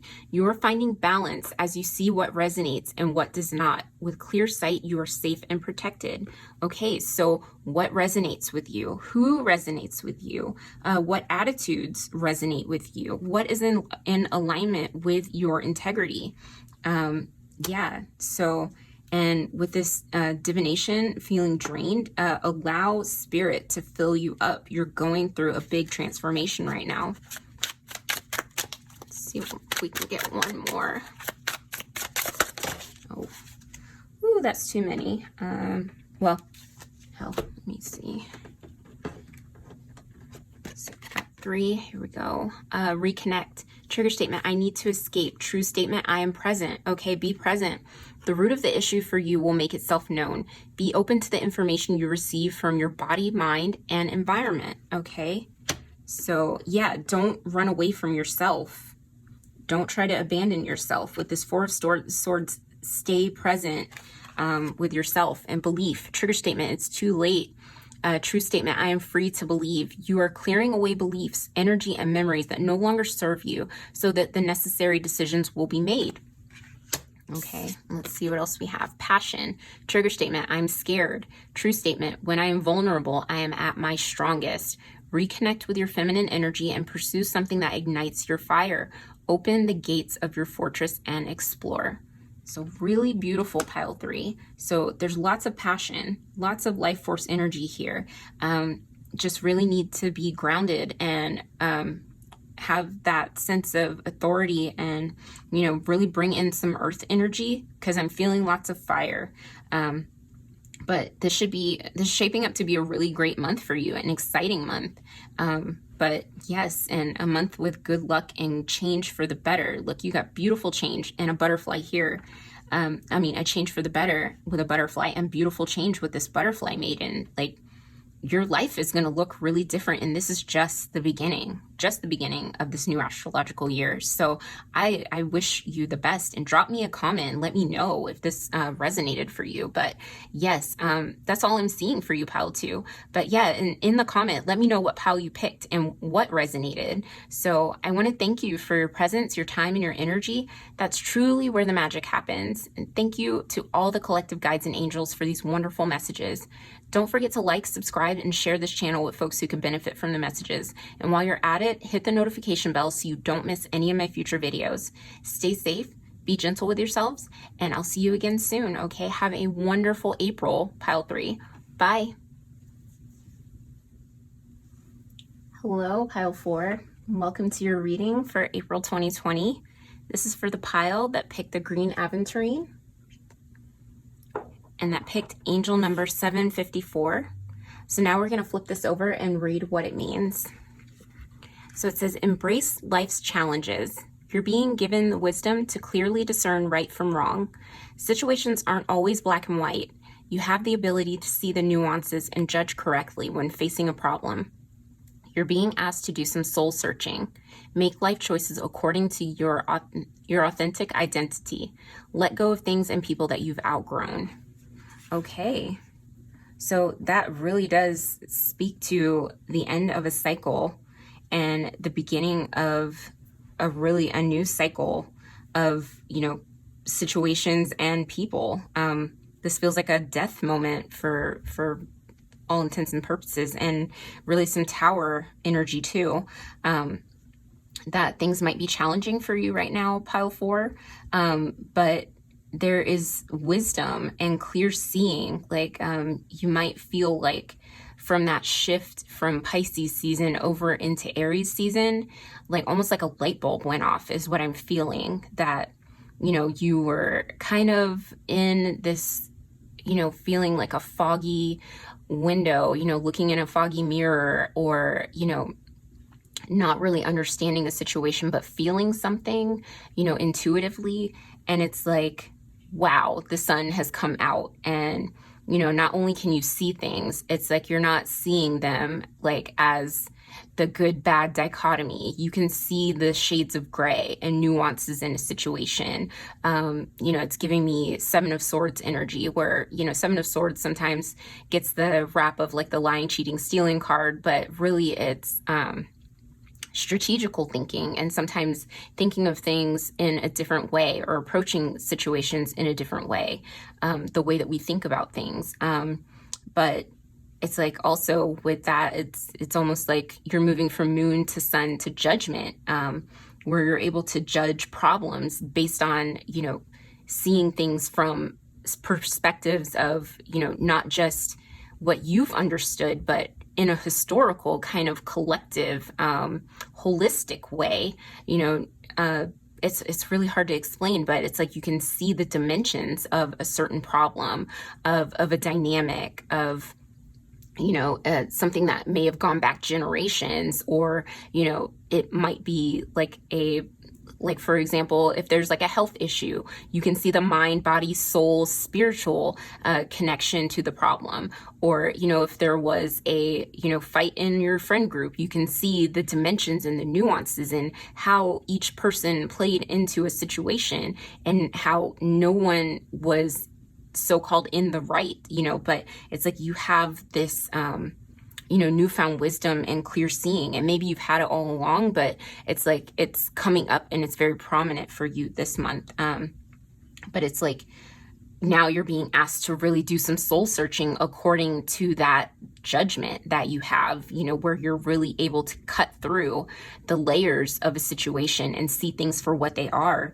And that might mean having to let go of some things that you may not necessarily want to, from an emotional space, and people that you may not want to let go of, but it's like that they were in your life for a season, you know, and they're not meant to come with you on this next part of your journey, that this is a new chapter for you. And, you know, that's just the nature of some relationships, is that, you know, they serve us for a time, or, you know, we serve each other for a time, and we learn lessons from each other, and then we're meant to part ways. And, you know, I'm just getting a sense of, you know, there might be some difficulty letting go. But yeah, that is your angel number card. But let's go ahead and pull some oracle cards, and before we jump into your tarot reading, and see what Spirit has to say, what else Spirit has to say about the month of April for you, pile 4.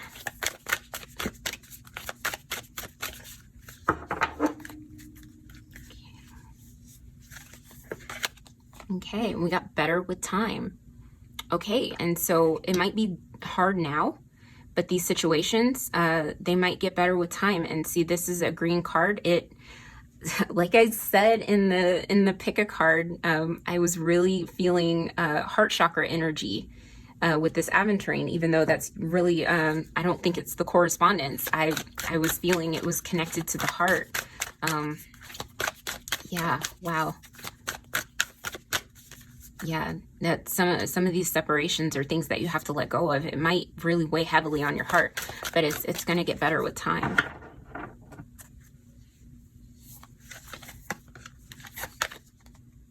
Okay, breathe in your trueness.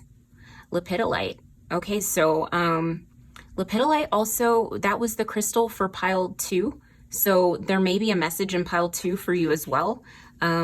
So my pile 4s may want to also look at pile 2, if you feel called to do so. But yeah, this is, yeah, it says make life choices according to your authentic identity. Breathe in your trueness. So this is using your voice and really speaking from your authentic truth. You know, there's a unicorn in here. This really does speak to no one being like you, and no one's life challenges being just like yours. They can be similar, but no one's lived your life, and no one sees things quite the way that you do. They might have, you know, a sense of wisdom and clarity and discernment, but, you know, your perspective is yours. And it's like, you can trust that. You can trust your judgment. is what I'm really getting.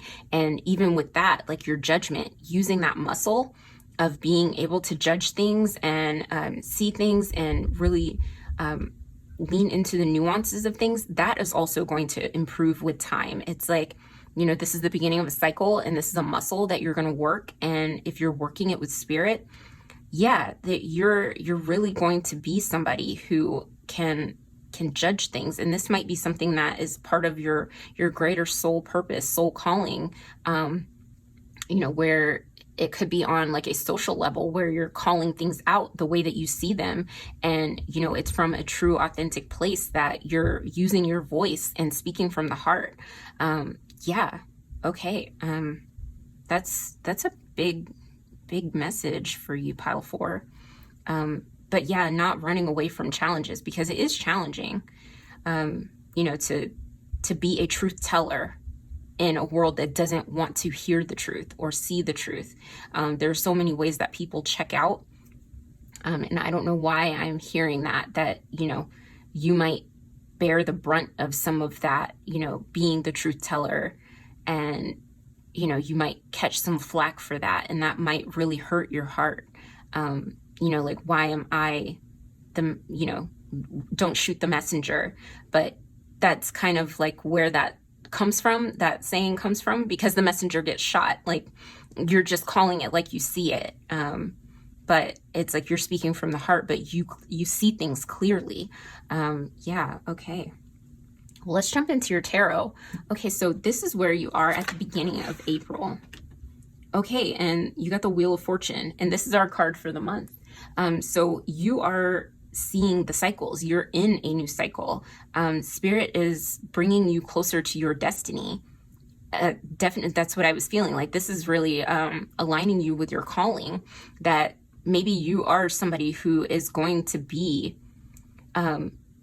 a leader of some sort, of a movement, or, it's like you see things more than just black and white, and you see the cycles. I'm getting big Judgment card energy, which Wheel of Fortune, it's, I get a similar feeling sometimes from Wheel of Fortune, is like, because it is a cycle. Jupiter goes in cycles, and, in Judgment, we're, awakening to, the way, things that we can't ignore anymore.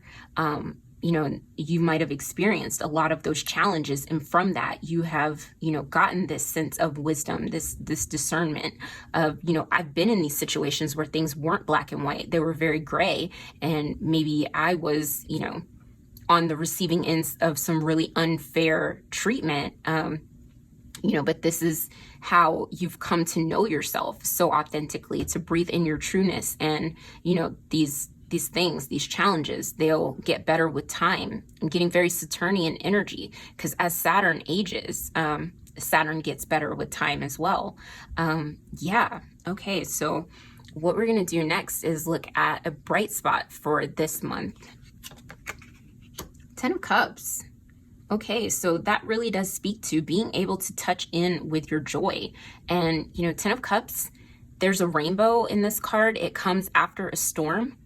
So it's like recognizing that, even in difficult times, we can still touch in with our joy. So this month, it may not all be sunshine and rainbows, right? We're embracing life's challenges. But there's a way that you can invite some kind of playfulness, or, accessing your joy in those difficult moments, where you're doing some soul searching. Because when I think of like breathe into your trueness, you're really breathing into like your unique self, and really getting to your authenticity, letting go of some anxiety, right? Lepidolite is for bringing in a sense of calm and tranquility, because there are things that you're going to have to let go of, and people that you're going to have to walk away from. And it may not be this month. It might just be that you're incubating that. But the bright spot is in this 10 of Cups, that you recognize that means that you're making space for new situations where there is more joy, new relationships that are fulfilling. It's like you're not walking away from things to a sense of emptiness, you know, that things are going to get better with time, that you're really walking and moving towards your ultimate fulfillment. But right now it's going to feel like a challenge. But you're wise and lean into that inner wisdom and see the ways that what you're doing right now is going to serve you in the future, is going to pay off, and how, you know, the universe is going to reward you ultimately. Yeah. So let's look at a challenge that you're going to have this month in April. Okay, and we have the Ten of Swords in reverse.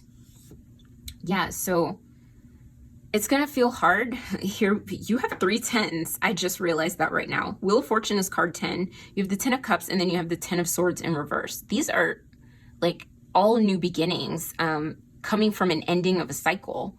That, yeah, it's like really, you're really going to have to surrender some things, some big things, and really lean into letting go of certain things. But a challenge is going to be letting those swords, you know, if there are really painful endings that you have in relationships, or really painful, you know, because the Ten of Swords is an ending where it's like we've learned all the lessons or experienced all of the pain and the heartbreak from the Ace of Swords all the way up until the 10. It's like that cycle is done. There are no more lessons to be learned from it. Like you have gotten all of the wisdom, all of the pain, all of the, you know, everything that you could get out of the situation, you've gotten out of it. And the challenge might be letting go and really walking away into this next cycle, where even though with this bright spot, this 10 of Cups, it's like, I know there's better out there for me. And, you know, ultimately it's going to lead to my happiness. I'm going to feel more fulfilled. It's like, this feels like home to me. This feels comfortable to me, even though things will get better with time. You know, it's like almost like your mind might play some tricks on you and be like, yeah, but is this true for me to walk away from these things when they feel so familiar? Because maybe in, you know, where it says embrace life's challenges, you've had so many challenges that when that feels like your normal, it's hard to expect anything else, even when the universe is paving a way for that, right? It's, you know, it can be hard to walk away from what feels familiar. So yeah, that's going to be your challenge this month, is really to move with the cycles, to not, you know, fight this Wheel of Fortune, to not fight this 10 of Cups. And, you know, do you see how the snake is, you know, wrapped around the astrological wheel here? It's like, you know, this is a transformation and it's infinite, you know, where he's swallowing his tail, or they are swallowing their tail. But it's, you know, you are understanding things in a new way, and it's almost like integration time. But there might be a little resistance, a little bit of challenge to that. But let me go ahead and pull a clarifier for this 10 of Swords in reverse. But I can't believe that 3 10s. That's big energy, pile 4. All right, yeah. We got the Daughter of Swords. So the Page of Swords, yeah, it's like really being, I feel that, you know, this is fixed air. This is fixed air, and, you know, it's like being stuck in the mind of, you know, processing things that have happened in the past rather than trying to integrate the lessons. It's, you know, feeling like it's on repeat. Yeah. Got the Emperor in reverse. I don't usually read reversals with my clarifiers. Yeah. But it's like, yeah, okay, this is more earth, and like a 4 is rooted. So, you know, with the Emperor, it's like feeling that sense of responsibility. Maybe you feel responsible, overly responsible in some situations where like you really need to give that feeling back to whoever, you know, was truly the cause, you know, because you can see situations, you can see the nuance, and maybe in that nuance you are overly mentalizing and maybe, you know, giving yourself a little bit too much of, I don't want to say credit, but giving yourself too much responsibility for things that might have happened in the past that were difficult. And that's going to look different for everybody, because this is a general reading, but it's like almost like digging your heels in, like, no is what I'm feeling with this Emperor. Like, I don't want to let go. But it's really important that you do, pile 4. And letting go is a process. It doesn't happen all at once. So don't get me wrong when I say, you know, just let go. It's not that easy. You know, it's a process, just like this cycle in the Wheel of Fortune. It's, you know, a little at a time. Here we go. At the end of the month, you're going to be at the 9 of Swords. So yeah, it's going to be a bit of a challenge to kind of get yourself to a place where you're not feeling that sense of anxiety. It gets better with time. That's one thing Spirit really wants you to know. Excuse me. Let me get some water.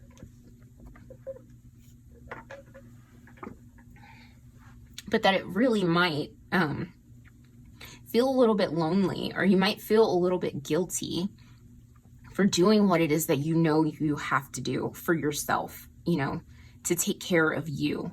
And what I want to say to you, pile 4, is that you should never apologize for doing what it is that is in your best interest, that leads to your health, especially if something is taking away from your authentic trueness. If it feels like you have to hide and cover over, or you can't be yourself in certain situations, and it leads to these 9 of Swords moments where it's like you feel that anxiety and you feel really alone, because that's what this card really is. And you feel alone, and things that plague you feel a lot bigger than they are, or they feel a lot more they feel exacerbated. I think about this as like being in the middle of the night keeping you up. But yeah, it's like it's okay to free yourself.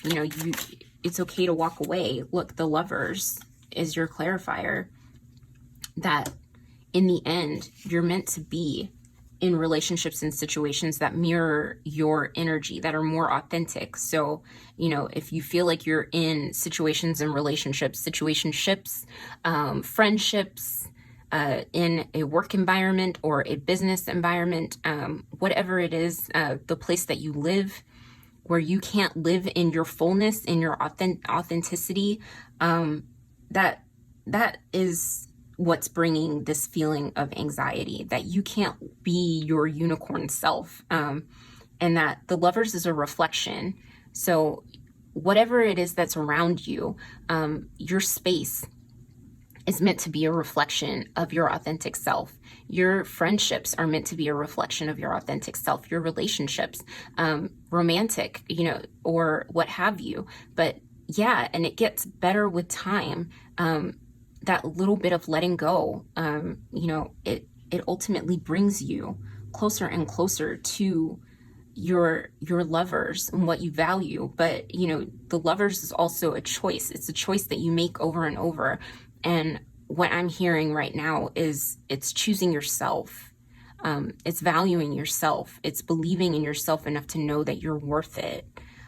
So if you don't, pile 4, get used to choosing you, and not so much like being so worried about, especially if people make you feel like this 10 of Swords, that you're so worried about what they would feel like if you walked away into something that was more aligned for you, that you deserve to feel happy and fulfilled. And that's something that, in this cycle, Spirit is really trying to give you, to invite into your life. So yeah, let's go ahead and pull some tea leaf cards and see what else might show up for you at this month. And we got Hammock, taking a vacation, physically or mentally. Yeah, you have a lot of Swords cards here. Your mind might need a timeout, and you might physically need a timeout just to get away, okay. And here we have Crib, birth or conception of a child or enterprise. So, you might be having a child, I'm not sure. Or, that It's definitely not a message for everybody, but there might be something new that you're building. Like I said, you know, with this felt like life purpose kind of thing, like new enterprise, you know, that could be, you know, on your life purpose. Yeah, and you just had shield pop out. You need to defend yourself. Yes, defend your energy, and defend yourself. And if there's anything that you need to say with this throat chakra energy, speak your truth. Breathe in your trueness. You have a right to be heard. Let's pull some more from this deck. Okay. And we got bird flying. News is on the way. Okay, so look out for some news. Okay,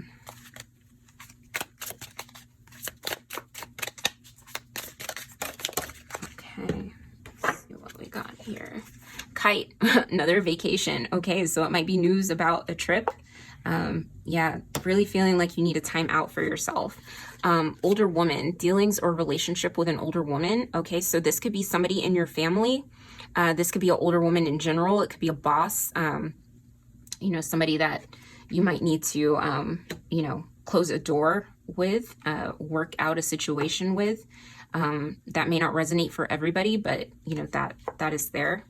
And flute, disappointment in a friend or lover. Okay, so yeah, that could be with this older woman.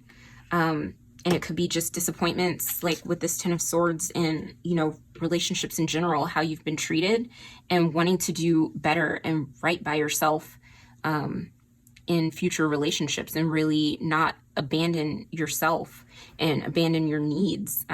Look more towards these lovers type of relationships that really reflect what is true and right for you. So let's go ahead and get some more oracle cards.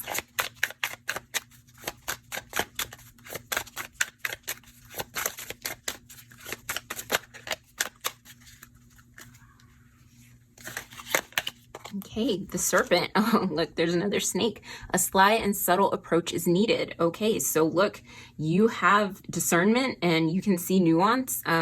So yeah, in this Ten of Swords and Nine of Swords energy, and maybe in a relationship, you know, with a friend, if there's something that's coming to an end, was this the pile where I was saying something about Seven of Swords? Like, you might need to be strategic in the way that you move, and, you know, because not to scare you, but especially with this, you need to defend yourself.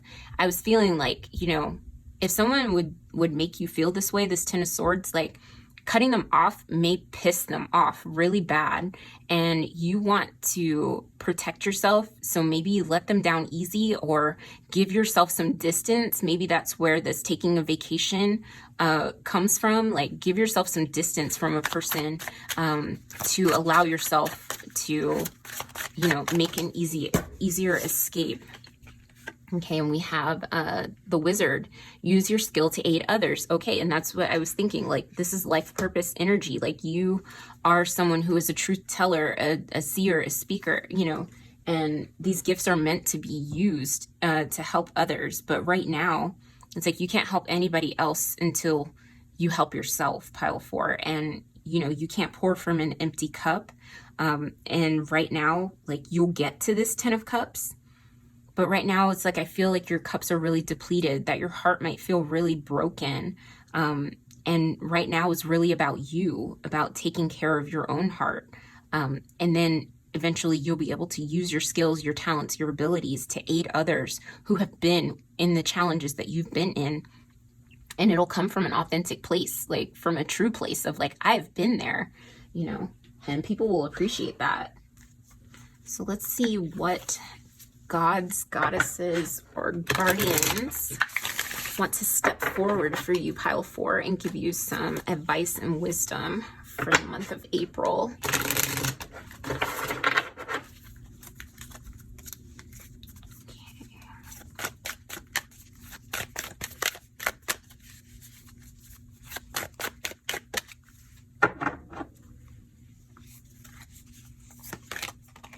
Hecate. Okay, past life healing. So this could be, you know, coming from even a past life where this is carried over and this is someone that you know and have been through this before, you know, better with time. These could be, you know, with this Wheel of Fortune, these could be cycles that you've lived through before in past lives. And, you know, this finally closing out this chapter, you know, it'll be painful, but it's like you're meant to heal it this time around. And maybe this is like your sole purpose is, you know, doing this healing, and then it's putting you on your path to helping other people heal. And look at this. Her throat chakra is really being highlighted here in these blue flames. Like, yeah, your voice is powerful. Powerful, right?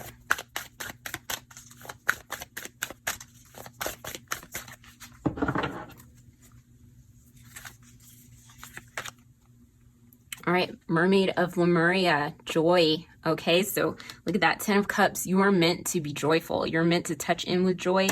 Joy is yours. You know, with this Lovers, you're meant to find your people, you know, the people that resonate with you, and, you know, happiness, and you be your authentic self. And things may be hard right now, but yeah, they'll get better with time. But yeah, right now, like, you might need to move in silence a little bit. You know, maybe not maybe the 10 of Swords in reverse is saying, you know, you're prepping the situation to kind of get out of the situation. And in the month of April, it's like you're planting the seeds, you know, so it'll take time. Be patient with yourself, pile 4. All right, so let's go ahead and get some oracle cards that kind of reframe some statements that we might say to ourselves that we need to put a better or more positive spin on, reframe. Okay. All right, enlightened. Trigger statement, I am alone. True statement, I am one with all that is. Dear child, you are safe and loved as you continue on your journey of self-exploration. Okay. You are safe and loved. So if you don't feel loved, your guides are saying they love you. They love you and they want to protect you. All right, so we have integrate. And didn't I say period of integration? I think this is the pile I said that. Trigger statement, I am trapped. True statement, I am whole. Allow the parts of yourself you hide to make themselves known. In the light, you will see the wisdom they hold. Beautiful. And let's just pull a couple more since all the other piles got like a bunch. Just get like 2 more.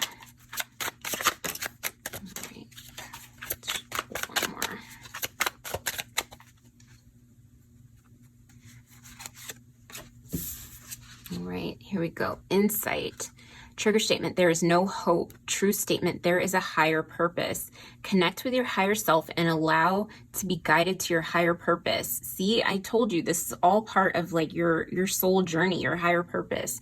As the veil of illusion falls away, you will find your answer. Yeah, so things aren't clear right now, but they will be. They will be. And maybe not at the end of April, but it's coming. It'll get better with time. It'll get clearer with time. All right, and projection. Trigger statement, my mind does not rest. 9 of Swords. Yes, true statement, I listen to my higher self. Look at each story that repeats itself in your mind as a stranger would. Ask yourself, is this true? All right, because you have the ability, getting tongue-tied, to see clearly, to discern right from wrong, to see the nuance in situations, and also, you know, to see that, you know, what you say to yourself matters, and the way that you talk to yourself. You know, if other people have not spoken to you in loving ways, that's the gift that you can give to yourself this month. Like, start with you, and speak love over yourself, and your guides will be doing that as well. Yeah, because you're doing a lot of healing. You know, you're healing a lot of this that's come over from past lives, and it's going to take some work. It's going to take time, but it will get better with time. just be patient with yourself. Yeah, but that's all I'm seeing for you, pile 4. Make sure to leave a comment letting me know what pile you picked and how it resonated for you. I want to thank you for your presence, your time, and your energy. That's truly where the magic happens. Thank you to all the collective guides and angels for these wonderful messages. Don't forget to like, subscribe, and share this channel with folks who can benefit from the messages as well. While you're at it, hit the notification bell so you don't miss any of my future videos. Stay safe, be gentle with yourselves, and I'll see you again soon. Have a wonderful April, pile 4. Bye.